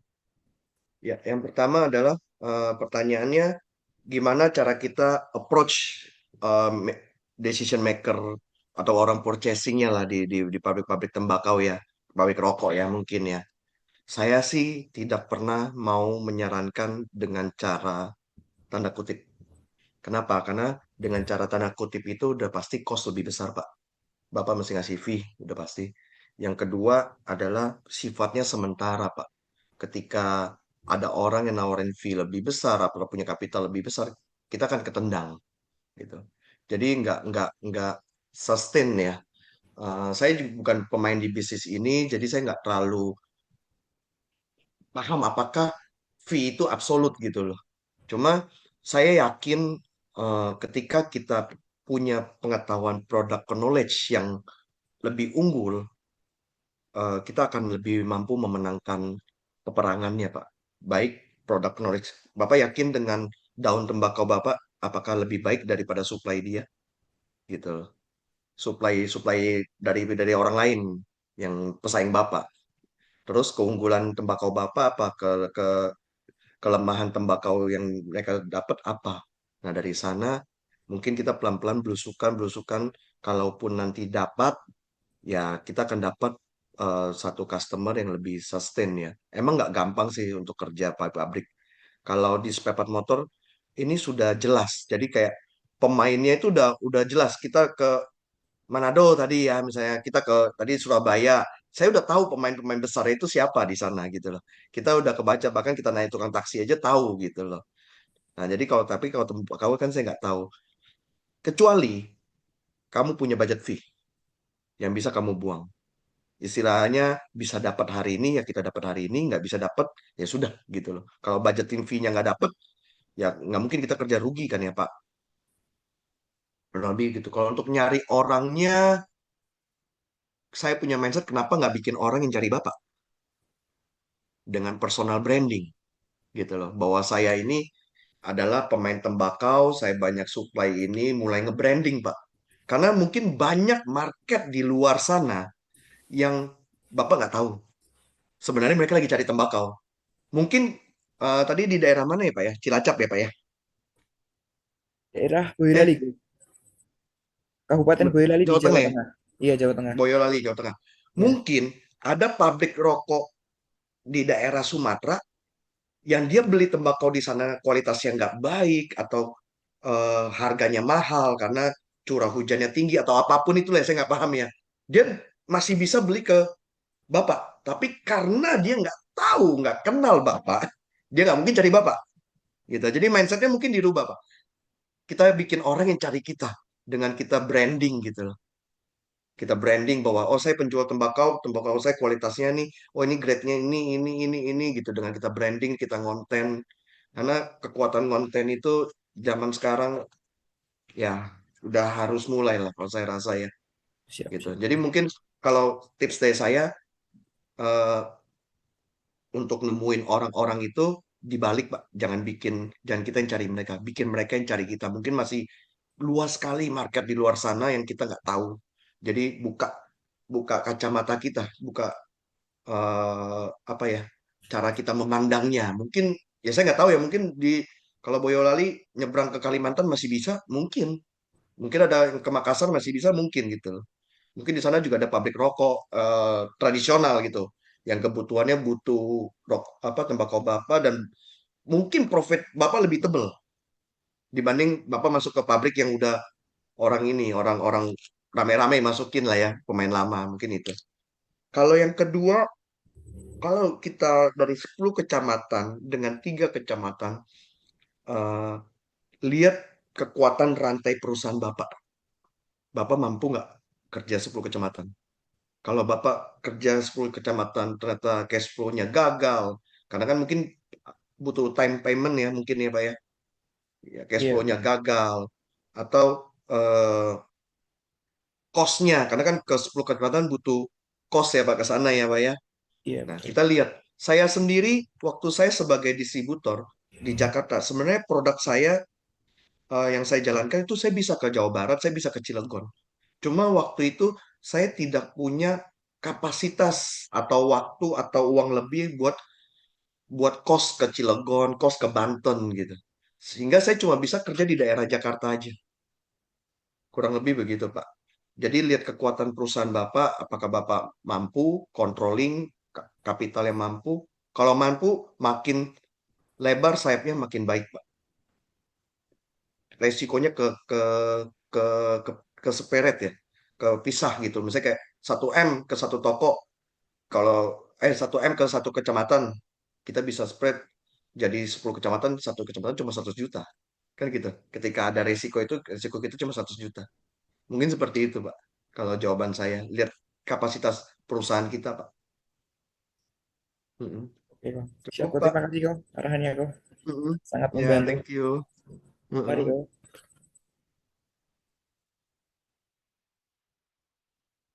Oke, terima kasih atas pertanyaannya Mas Luhung. Kemudian kita bakal lanjutkan ke Mas David Thomas.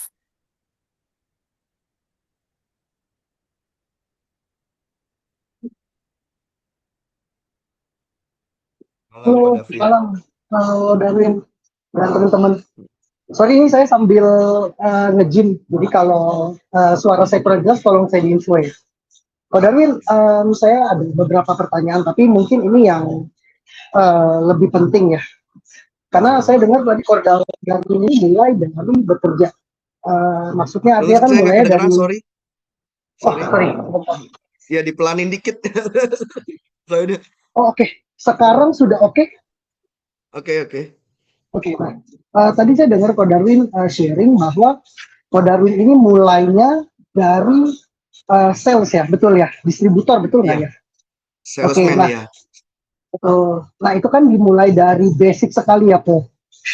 Iya. Mungkin yang mau saya tanya, dan ini mungkin saya bisa apply ya di bisnis saya.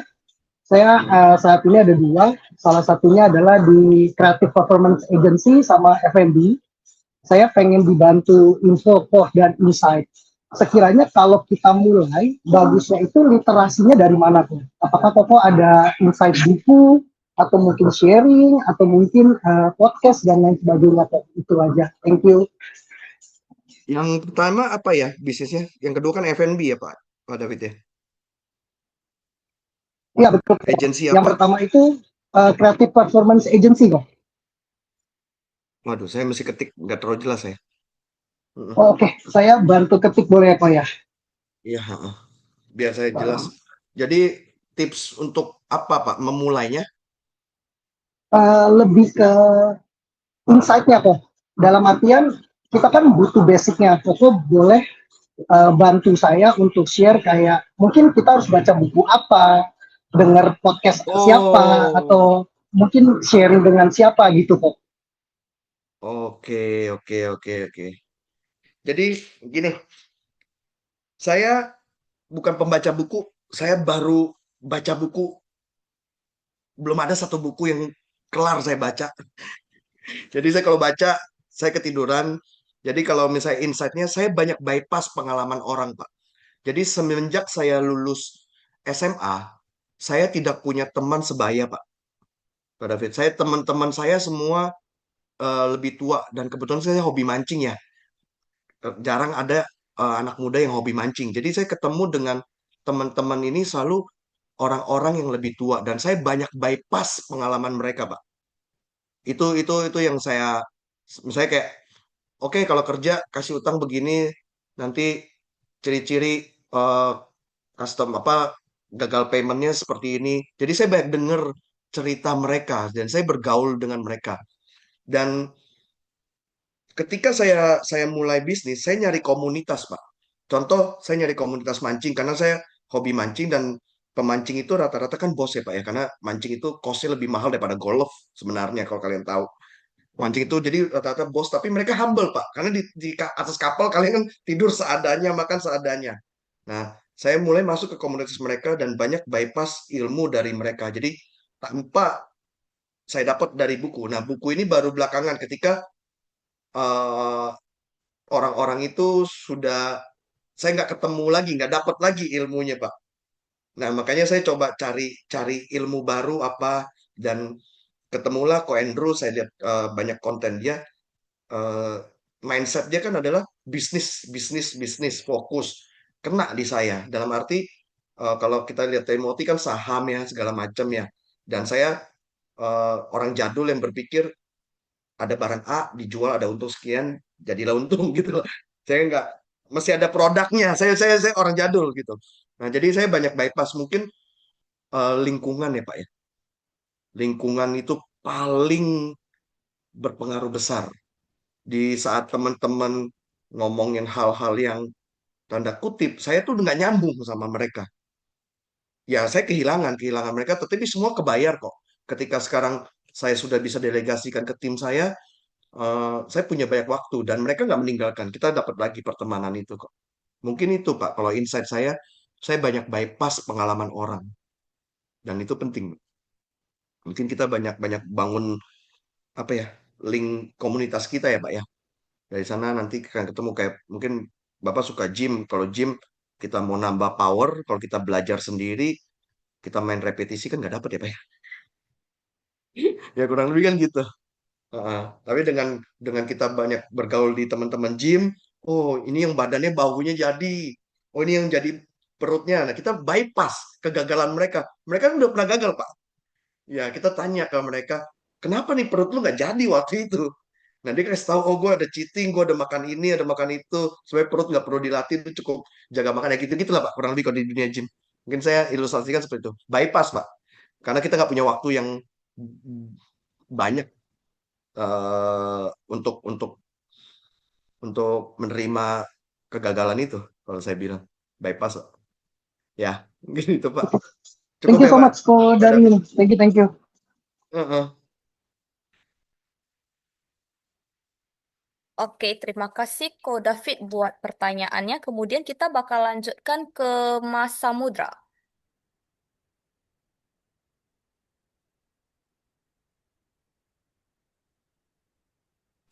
Silakan Pak Samudra malam. Oke, selamat malam, Ko Darwin. Jadi saya Samudra Seto, saya masih 15 tahun, Kak. Jadi saya masih SMA kelas 10, Kak. Jadi Oh ya pelan-pelan saya di sini pelan-pelan mau Pak tanya, Pak Kak, Samudra untuk iya oh ya. pelan-pelan ngomongnya saya mencatat Pak ya Jadi Heeh. oh, alah, oh ya. Jadi kok saya kan masih umurnya masih 15 tahun, Kak. Saya masih kelas Hmm. 10 SMA. Putus ya Pak Nah, ininya enggak Mm-mm. nah, Signal dia jelek Friska untuk Iya kok. Atau gimana kita itu kan nungguin bisa gan? jadi Oh, oke.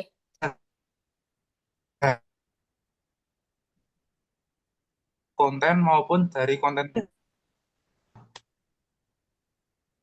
Mas Samudra, sorry tadi keputus. Boleh ulang pertanyaannya lagi gak?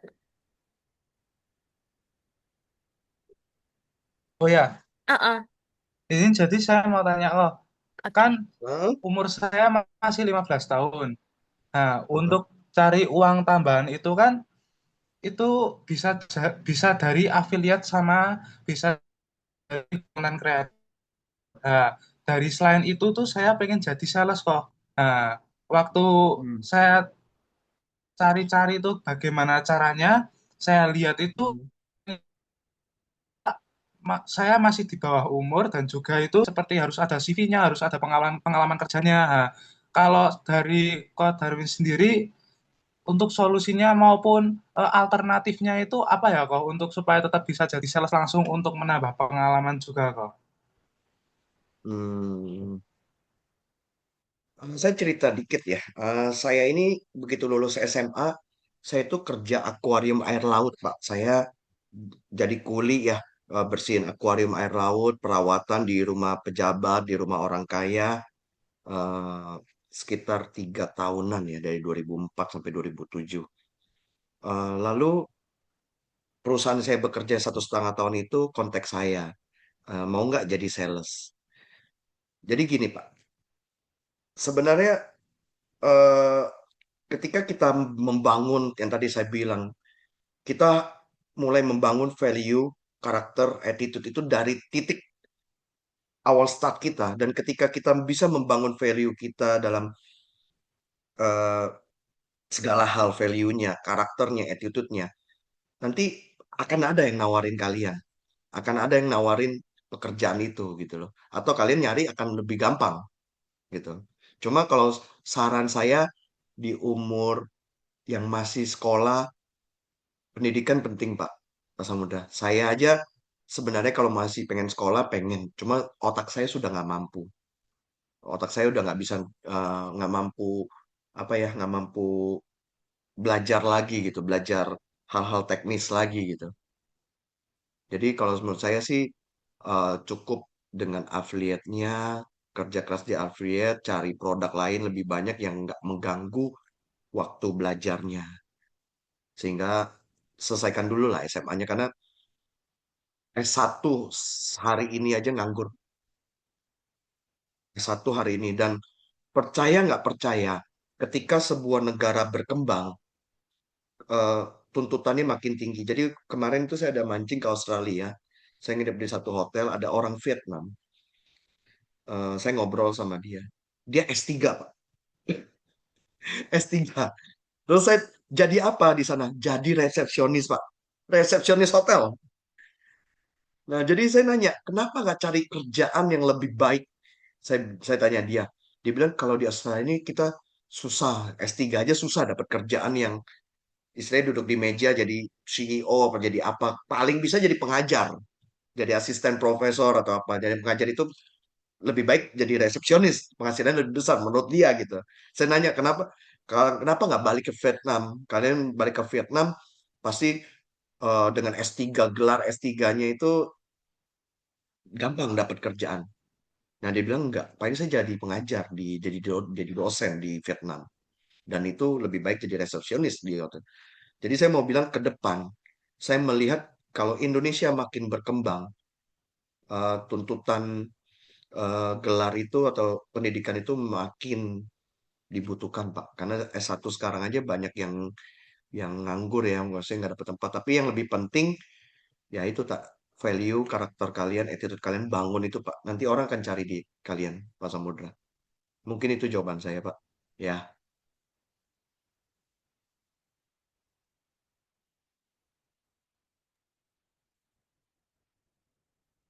Siap, terima kasih kok. mm. Saya ambil contoh satu hal, mantan-mantan karyawan KNZ itu gampang sekali cari kerjaan di perusahaan lain yang sejenis.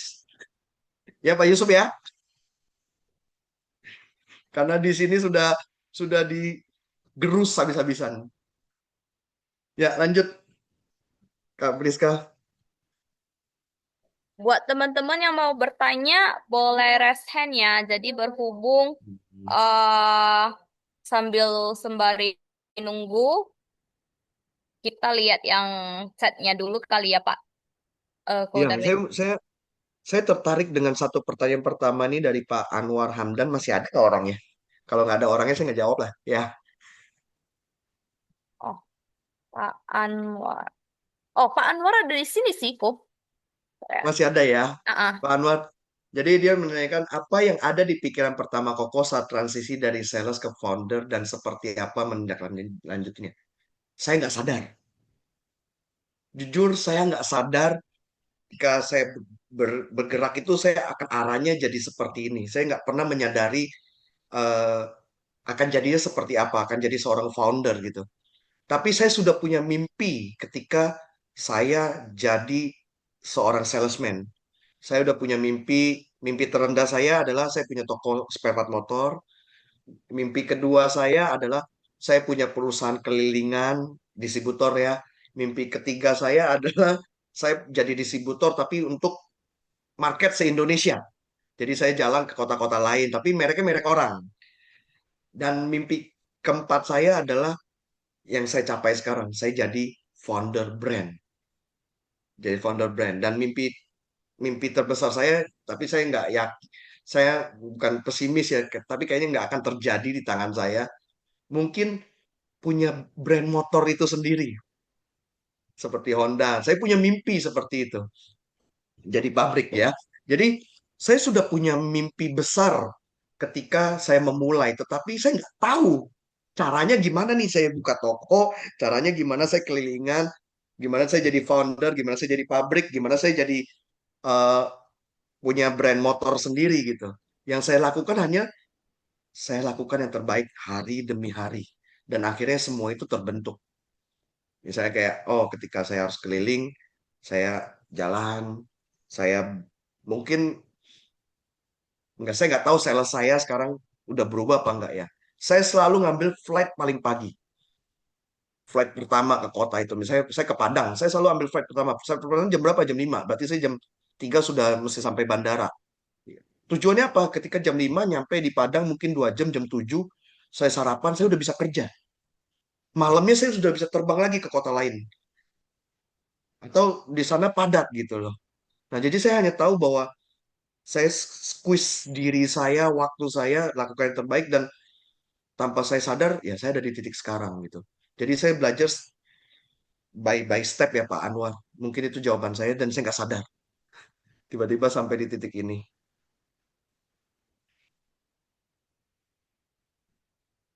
Pak Rohi ya, ada ya pertanyaannya. Oke, Silakan Friska. iya kok. Bentar ya. Oke, selanjutnya kita bakalan lanjut ke Mas Rohidaya. Hmm. Halo, malam kau. Malam Pak Rohi. Saya dulunya jadi mantan sales handphone 8 tahun kok. Nah, sekarang jualan handphone sendiri. Jangan terlalu cepet Pak. Dia keputus dia, jadi kosakatanya. Sorry. Iya kok. Jadi gini, saya dulu mantan sales handphone 8 tahun kok. Dan sekarang jualan handphone sendiri. Saya punya reseller mungkin sekitar 150 orang kok. Nah, pertanyaan apa itu saya, customer? Reseller kok. Jadi yang bantu jual-jual handphone saya.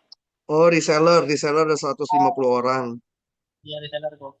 Nah, yang mau saya tanyakan, saya kayak Ko Darwin kan dulu nih sales spare part motor, pasti kan banyak kayak toko-toko yang kerjasama bareng Ko Darwin lah. Yang saya tanyakan itu gimana tips-tips untuk menjaga hubungannya kok, biar nggak ini loh, biar resellernya itu nggak lari ke yang lain gitu kok. Terima kasih kok. Saya percaya bisnis itu need, kebutuhan. Ketika kamu bisa memenuhi kebutuhan dia nggak akan lari. Ketika kalian tidak mampu memenuhi kebutuhan dia akan selalu cari cara untuk survive atau cari cara untuk berkembang. Jadi tetap yang pertama adalah penuhin need-nya, penuhin kebutuhannya dulu Pak. Apakah kita bisa penuhin kebutuhan dia atau tidak gitu. Itu paling penting karena bisnis ini need Pak. Bisnis ini kebutuhan. Dia butuh nggak Bapak? Dia butuh nggak produk Bapak gitu. Ini itu ciptakan dulu. Itu paling utama. Yang kedua, itu yang tadi saya bilang tulus saja Pak. Orang bisa melihat kamu yang bekerja tulus apa adanya, orang akan melihat perjalanan kamu gitu loh. Orang akan lebih bisa memilih nanti ke sana. Karena nggak bisa dipalsukan, Pak. Ketika kalian bekerja tulus ya, saya pernah jadi saya punya bukan punya prinsip.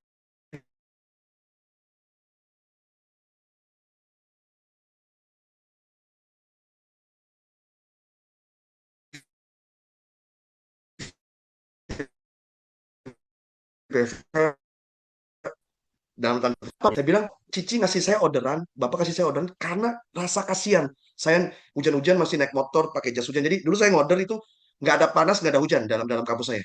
Mau dia berangkat dari rumah, hujan saya tetap jalan pakai jas hujan. Dan ketika dia sampai, dia kalau kasih orderan karena kasihan, tidak ada repeat order, Pak. Karena kasihan, besok saya datang nggak hujan, dia nggak order. Dapat ya? Nah, saya bilang ke dia, yang Cici butuhkan apa? Produk apa? Kualitasnya seperti apa? Saya penuhin need-nya dia. Jadi saya cari need dia, saya penuhin. Dan akhirnya, kalau dia berhasil order waktu itu, ketika kita datang lagi, kita udah tahu need dia. Pasti ada repeat order. Karena dia ada need terhadap kita. Mungkin itu, Pak, sharing dari saya. Ya, jadi penuhin need-nya, terus be true aja, jadi tulus aja, apa adanya aja. Mungkin itu, Pak. Biar nggak lari ya, Pak ya. Tapi ini lah, mau setulus apa kalau need-nya nggak terpenuhi, lari, Pak. Ya, makasih kok. Ya, Oke, makasih, terima Pak. kasih atas pertanyaannya.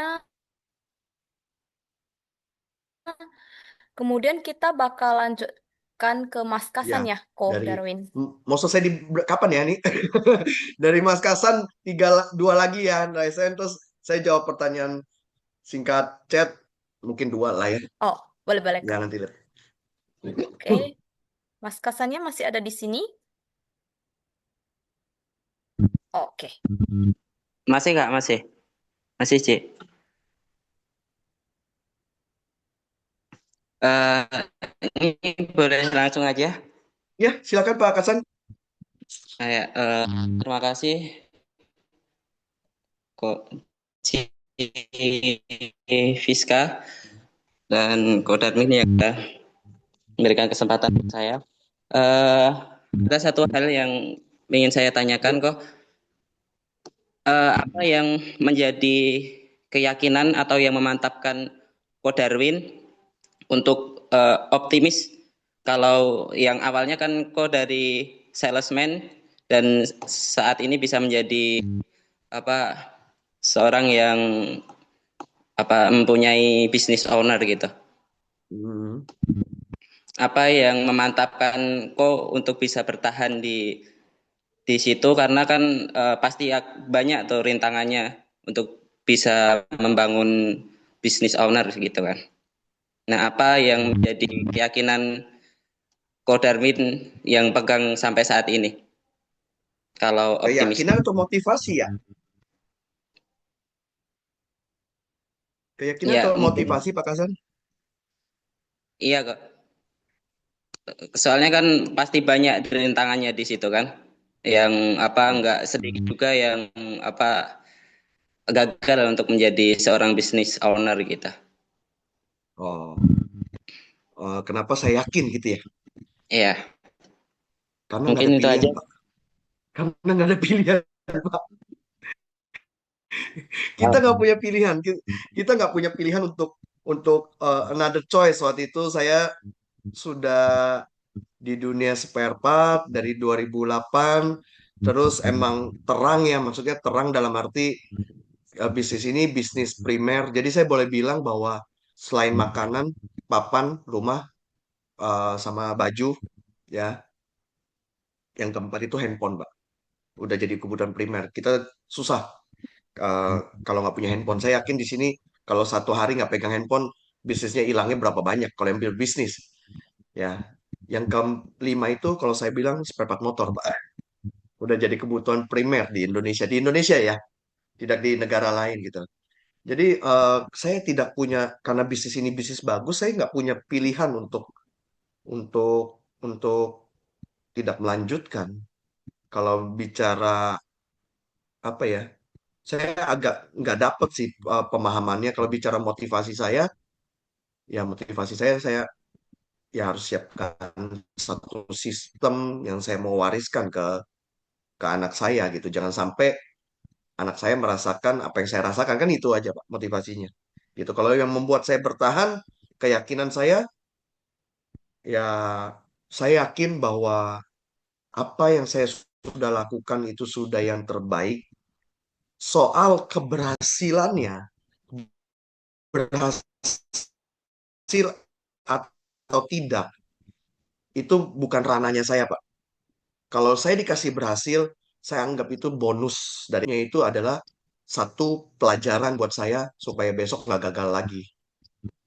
Jadi saya taunya cuma kerja, kerja, kerja. Hasilnya saya selalu tidak jadikan itu ranahnya saya. Mungkin itu Pak keyakinan saya Pak. Makanya bisa bertahan sampai sekarang. Oh, Cukup menjawab? oke, Ko Darwin. Terima kasih banyak. Itu mungkin akan menjadi salah satu ya, mohon doanya semoga bisa mengikuti jejak Ko Darwin untuk kedepannya. Terima kasih banyak. Oke, terima kasih Mas Kasan atas pertanyaannya. eh Ko Darwin ini kebetulan Pak Wang ada bertanya lagi raise hand. Pak Darwin Silakan, mau, nggak apa-apa. Silakan, nggak nggak apa-apa. apa-apa ya.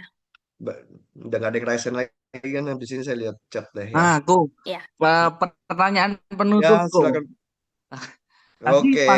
pas Ko Darwin ada jawab pertanyaan yang lain, saya jadi kepikiran. Pertama tadi ini dua tapi singkat-singkat kok, Ko. Ko pas ada Iya, nggak apa-apa. Mau banyak juga nggak apa-apa. pas ada mimpi. Saya udah dibayar lembur sama kantor. Gini kok, jadi pas tadi kau kejelasin ada mimpi yang kau sebutin ada 4 dan 5 itu. Pertanyaannya, Koko sampai menjabarkan kalau orang zaman sekarang ngomong kayak visi misinya, berarti menjabarkan misinya juga, atau seperti yang Koko ngomong aja, pokoknya tak lakukan yang terbaik. Atau memang dalam tindakanku aku melakukan yang terbaik, tapi ada misinya nih, ini kayak gini per tahap ini, bulan ini, terus berapa bulan ini, tahun ini. Itu yang pertama kok pertanyaannya. Ada nggak penjabaran misinya? Yang kedua, tadi Koko kan ngomong menjawab need ya. Memang kalau misalnya sales kan harus menjawab kebutuhan pelanggan ya kok. Cuma saya mau tanya kok, saya ini basicnya sebetulnya distributor variasi.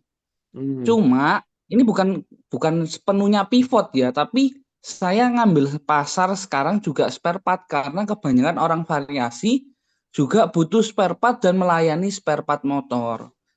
Pertanyaannya, ketika kita sudah tahu need-nya, gimana Koko mengatasi perang harga kok? Oke. Kan terlalu keruh ya kalau diomong survei di Indonesia, orang mesti pertama langsung nomor 1 harga dulu, nomor 2 baru pelayanan dan lain sebagainya. Nah itu gimana kok? Sampai jadi sekarang kok gitu. Thank you kok. Oke. Soal mimpi, apakah saya ada tahap? Saya mau bilang ini tergantung level bisnis.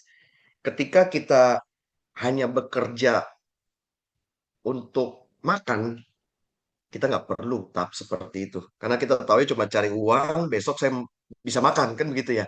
Jadi level bisnis saya mengilustrasikan orang bekerja ada 4 tahap. Yang satu adalah mereka bekerja untuk hari-hari, untuk diri mereka, buat hidup aja, itu satu. Saya rasa di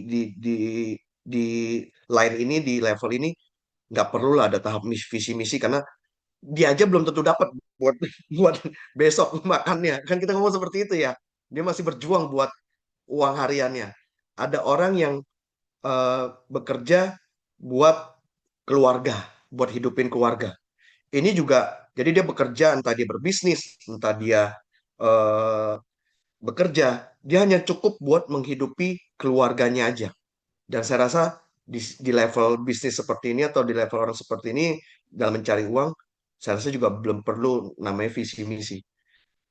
Nah, di level ketiga ini, ketika kalian bekerja untuk menghidupkan perusahaan, kalian sudah butuh visi misi, sudah butuh tahapnya. Dan ketika saya jadi salesman, saya nggak punya visi, saya udah punya mimpi, tapi saya nggak perlu tahap-tahap itu. Yang saya tahu adalah hari ini saya keluar, saya dapat orderan berapa, komisi saya 1% berapa. Oh cukup, oh belum cukup gitu. Sampai ketika saya punya perusahaan sendiri, Gratia Motorindo itu juga cuma cukup buat menghidupi keluarga aja, belum cukup untuk menghidupi perusahaan. Karena Pak, karena perusahaan saya nggak berkembang dengan margin yang begitu tipis. Saya mau beli ruko aja nggak bisa, gitu waktu itu. Ya, jadi saya belum sampai tahap menghidupi perusahaan.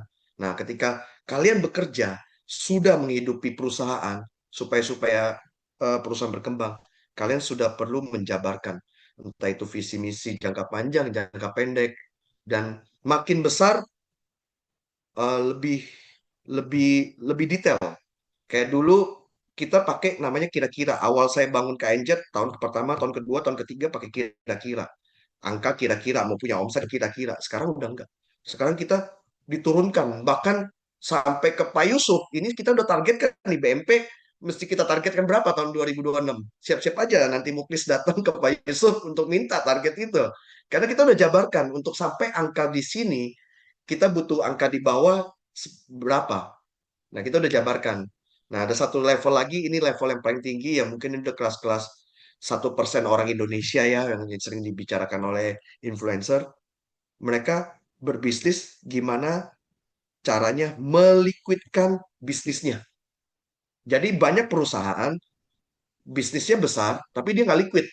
Dia nggak punya duit bisnisnya. Yang tadi saya bilang, dia hanya untuk menghidupi bisnisnya itu. Nah, ada satu level bisnismen lagi, mereka berpikir gimana meliquidkan bisnisnya, gimana bisnisnya berkembang, tapi ada liquidnya, ada uangnya.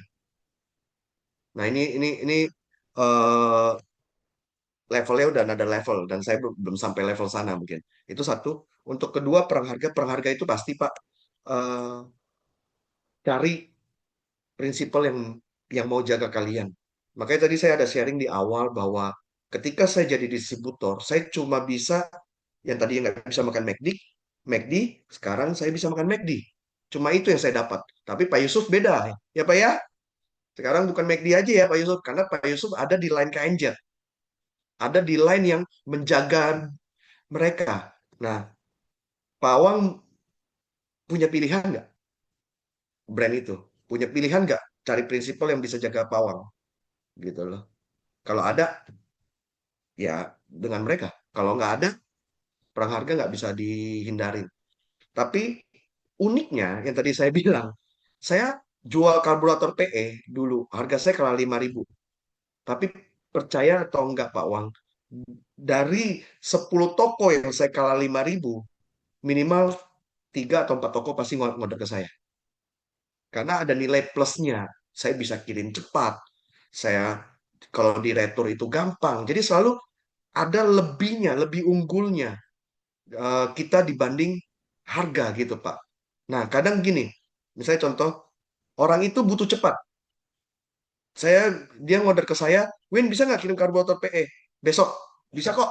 Nah, itu harga udah need-nya terpenuhi. Dia butuhnya besok. Harga 5.000, selisih 5.000 udah hilang gitu. Padahal waktu itu harga karburator itu sekitar 80-an. Ya, selisih 5.000 lumayan. Hampir berapa persen? 8% ya. Kurang lebih begitu. 7% lah. 6-7%. Nah, jadi yang tadi saya bilang, ketika saya bisa penuhin need-nya, perang harganya udah beda. Nah, carilah Pak, kelebihan dari pawang ini apa yang bisa membentuk akhirnya customer Bapak ada need ke kalian. Kalau Pak Yusuf bisa ini, Gratia itu terkenal serba ada dulu. Makanya orang seneng belanja sama Gratia. Dari 100% yang mereka order, saya berani jamin kalau nggak minta merek, 80% saya mampu supply. Akhirnya harga saya udah nggak dilihat. Karena mereka butuhnya barang, need itu terpenuhi. Mungkin itu Pak Bawang, cukup menjawab. Oke, Go, sangat menjawab. Terima kasih banyak, Go. Selamat malam Kak, maaf saya udah dibawa. Udah nggak ada kali Frika ya? Masih ada? Ini kebetulan barusan Pak Yusuf nanya kok. Silakan Pak Yusuf. Harus dikasih kesempatan. Ini distributor saya di Jakarta. Oh, Jadi oke, keren. jadi saya punya database Jakarta, itu saya berikan ke dia sekitar 300-400 toko.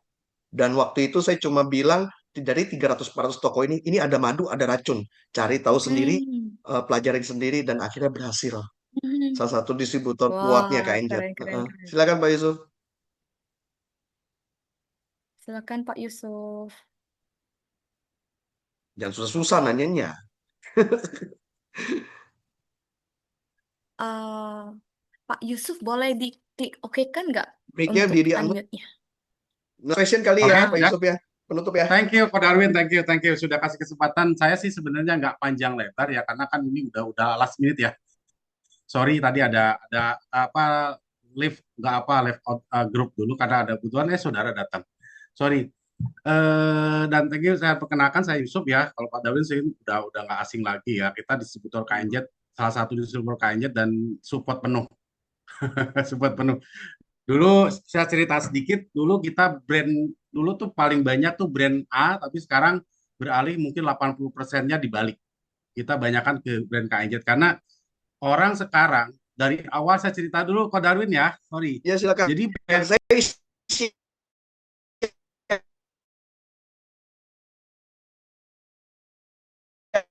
air ya, saya sambil dengar ya, nggak apa-apa ya. siap Indonesia Timur. Lanjut. Jadi di Jakarta itu kebanyakan orang nggak mau KNZ. Kalau orang ditanya, kita kasih brand KNZ ya kok, wah dia bilang nggak mau, KNZ mahal. KNZ mahal. Tapi dengan seiring banyak waktu dan kebetulan KNZ saya thank you banget juga udah support ya karena di KNZ itu masif sekali, maksudnya dalam artian gini sistem dan komitmennya itu luar biasa itu yang tadi apa namanya sharing ya kok Darwin ya. Nah, sorry ya nggak panjang lebar karena ini nggak usah cerita. Dan pertanyaan saya sangat yang agak-agak melebar sih sebenarnya bukan konteks ya. Jadi gini, pernah nggak terpikir dengan Ko Darwin dengan sekarang kan teknologi China sendiri kan sudah masif ya pabrik sudah mana-mana dan sekarang mungkin secara ini kita harus boleh jujur kan Indonesia itu kalah kalau teknologi dengan China ya kok betul ya kalah kan kalau kita dari segi pabrik ya produksi kalah kan. Nah jauh pertanyaannya 30 tahun. Iya. Nah pertanyaan saya ada terpikir ya dengan Ko Darwin KNZ ini pernah khawatir nggak kalau misalnya berpikir gini kalau oke, saya riset nih kalau mungkin dari segi teknologi pabrik si KNZ sendiri kita itu mungkin si China itu menang ya tapi distribusinya itu saya yakin saya udah riset juga kita menang di distribusi misalkan gitu. Nah pertanyaan saya ini KNZ itu sebenarnya sekarang kan sudah berjalan ya sistemnya mungkin profit sharing ya dengan distributor ya kok ya. Maksudnya pernah nggak terpikir, aduh, ini kalau kayak gini terus tuh bisa nih karena sekarang begini, pabrik kadang turun sendiri kok. Yang pertama, kadang yang tahu kan saya sebut merek boleh kok di sini? Nggak usah. Sebut merek boleh? Nggak perlu. Nggak perlu. Nggak perlu ya. Merek H lah ya gitu ya. Inisial H gitu ya. Nah mereka dulu kan ada distributor dan ada salah satu ya ikut ya saya pernah lah waktu itu dari tim KNZ ada yang ya masuk lah saya pernah nawarin dan sekarang ternyata turun sendiri kok. Jadi importnya turun ke bawah ke bengkel yang saya kerjakan saya paling ketawa sendiri sekuat berapa lama ini dia bengkel saya kok bengkel sekelas yang distributor ya, mereka turun dan harganya tuh dilihat begini. Nah ini strategi apa yang nggak perlu detail, cuman mungkin kan pastinya KNZ sendiri Ko Darwin akan sudah memikirkan arah sana.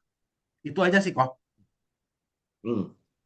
Pertanyaannya adalah ada ketakutan nggak Cina bisa nge-break rantai distribusi kita? Yes, betul kok. Itu satu.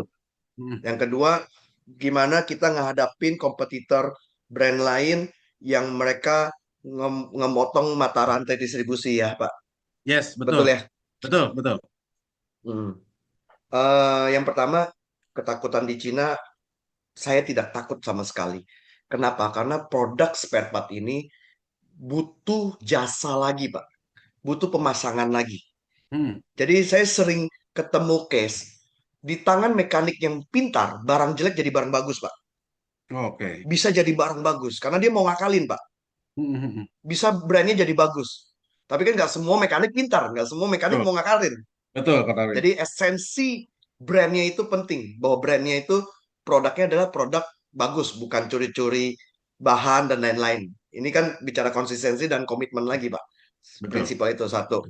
Jadi karena dia butuh jasa, dia tidak akan semudah itu di break oleh pabrik-pabrik Cina yang datang. Dan ini bukan terjadi di tahun ini, Pak. Dari habis COVID, mereka sudah sampai ke Sumatera, Pak. Nawarin CDI resin, broker-broker Cina itu sudah jalan keliling Indonesia. Betul, Tapi betul. tidak berhasil. Kenapa? Karena ada trust issue di sana, Pak. Bapak sendiri aja yang sudah jelas adalah distributor KNZ. Kadang aja kita susah meyakinkan toko bahwa mereka mau order, mereka mikirnya gimana? Nanti kalau lu udah nggak ada, lu kemana? Gue retur barang kemana? Yes, trust issue itu berarti ya. Ya, jadi market Indonesia tidak semudah itu kalau spare part motor di break oleh pabrik-pabrik Cina. Ada impact, pasti ada impact. Tapi nggak besar kalau saya rasa ya. Ada trust brand, trust issue brand yang harus dijaga, yang harus dikembangkan dulu dan mereka nggak mampu. Ada beberapa pabrik Cina datang ke saya, bukan pabrik sih broker, dia nanya saya, mau nggak kita bikin brand ini yang udah merek terkenal? Saya tahu brand ini ngambilnya dari mana, dari mana, dari mana. Saya cuma nanya dia, kamu mau bawa duit berapa ke sini? 20 M, 30 M? Saya bilang nggak cukup. Buat jadi seperti brand itu, saya bilang. Dan ketika saya tanya seperti itu, mereka nggak berani, Pak. Mereka nggak berani invest. Mereka hanya mau cari duit di sini. Dapat ya, Pak ya? Dapat. Membangun brand itu butuh investment, butuh waktu. Mereka nggak punya itu. Itu satu. Jadi saya nggak punya satu ketakutan dengan mereka. Saya optimis sekali bahwa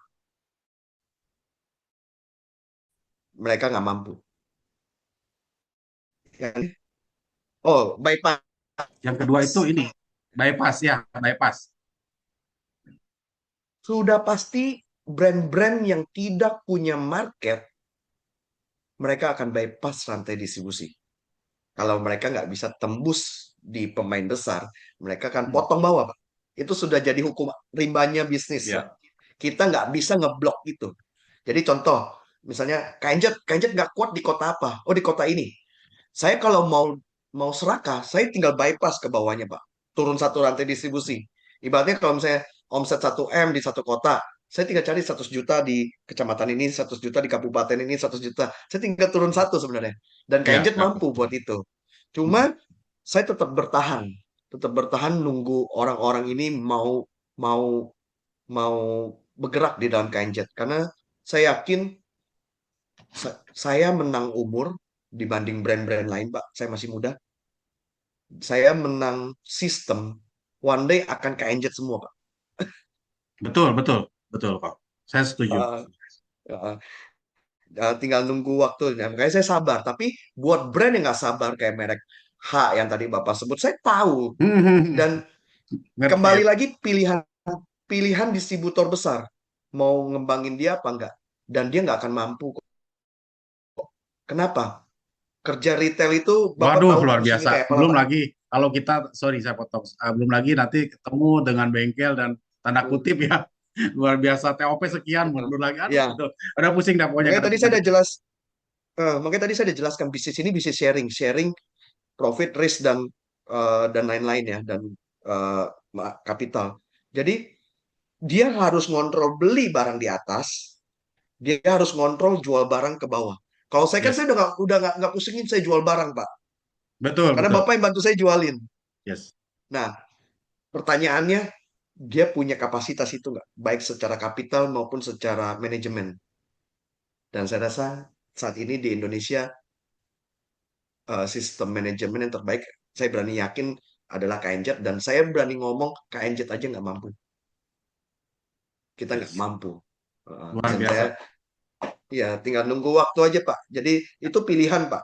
Kayak saya membiarkan Pak Yusuf memilih berapa tahun karena saya kalah harga kan waktu itu ya, Pak ya. Betul. Sempat. Ya. Berapa tahun itu Ya, tapi awal-awal, sulap kedua, ketiga, sempat beberapa dan sekali 360 derajat Kodawin. Jujur saya bukan ini. Sekarang pokoknya semua orang minta. Jadi yang tanda kutip saya merek yang dulu main. Kita list 15% sampai 20% kok. Hilang apa itunya. Dulu kan dibalik 80 20, sekarang dibalikan. Karena saya mampu baca celah need-nya Pak Yusuf. Dan itu saya penuhin. Yes. Ya, kalau dan mereka kan ini kita nggak main harga kok. Jadi ya jujur saya pasar kita itu saya jujur nggak main harga. Bahkan Ada beberapa distributor saya cerita, daerah Kalimantan itu ada beberapa tahu dia mereka ada distributor, cuman ngambilnya tetap Hmm. ke kita. Jadi Ya. dari awal, oh saya bilang nggak masalah. Bahkan saya tetap saya arahkan, oh kalau sorry, Ya. sorry kalau memang kejauhan dan bla bla kebutuhan mungkin mau cepat nggak apa-apa. Tapi ternyata Hmm. apa namanya mau dengan BMP ya, ya syukur alhamdulillah mereka Ya, oke. terkait dengan ini. Semoga sukses, Ko Oh. Darwin. Thank you. Ya, terima kasih. Saya baca satu satu chat, habis itu kita tutup ya Kak Priska ya. Ya, boleh Ko Darwin. Terima kasih atas Tapi poin-poinnya pertanyaan. luar biasa. Sales Pertanyaannya. bisa berdasarkan pengalaman, bukan materi. Saya senang bisa menang. Oke, ya mungkin sekian sharing dari saya. Eh, ya sukses lah buat kita semua ya. Kak Priska, thank you. Dan host-host yang lain, thank you sudah mau ngebantu buat sharing ini. 9:30 sudah. Ya, oke. Oke, Thank terima you ya kasih. guys semua. Oke, terima kasih Ko Darwin buat sharingnya malam ini. Saya mewakili tim BBKA mengucapkan terima kasih sebanyak-banyaknya pada Ko Darwin atas sharingnya malam Hmm, ini. Ko Darwin, boleh nggak kita foto bareng di akhir sesi? oke, boleh. Boleh ya? Iya Oke. siap. Next time dipanjangin lagi seru. Ya kalau saya dikasih kesempatan, ya saya siap lah.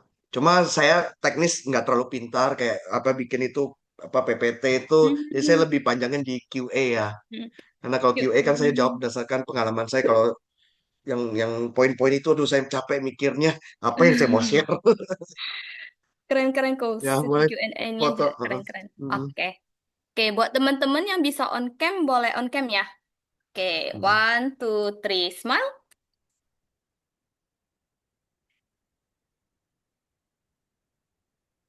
Oke, kita ke page keduanya. Bentar ya. Oke. Denis sudah sawer belum? Raja Hmm. Danis. Oke. 1, 2, 3.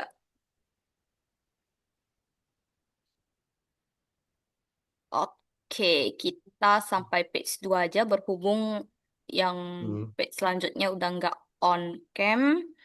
Oke, terima kasih Ko Terima kasih ya guys. Darwin Sehat-sehat atas semuanya. sharingnya malam ini. Terima kasih Thank juga you. teman-teman buat partisipasinya. See Hmm. you on the next webinar. Thank you semua guys. Oke, thank you Ko.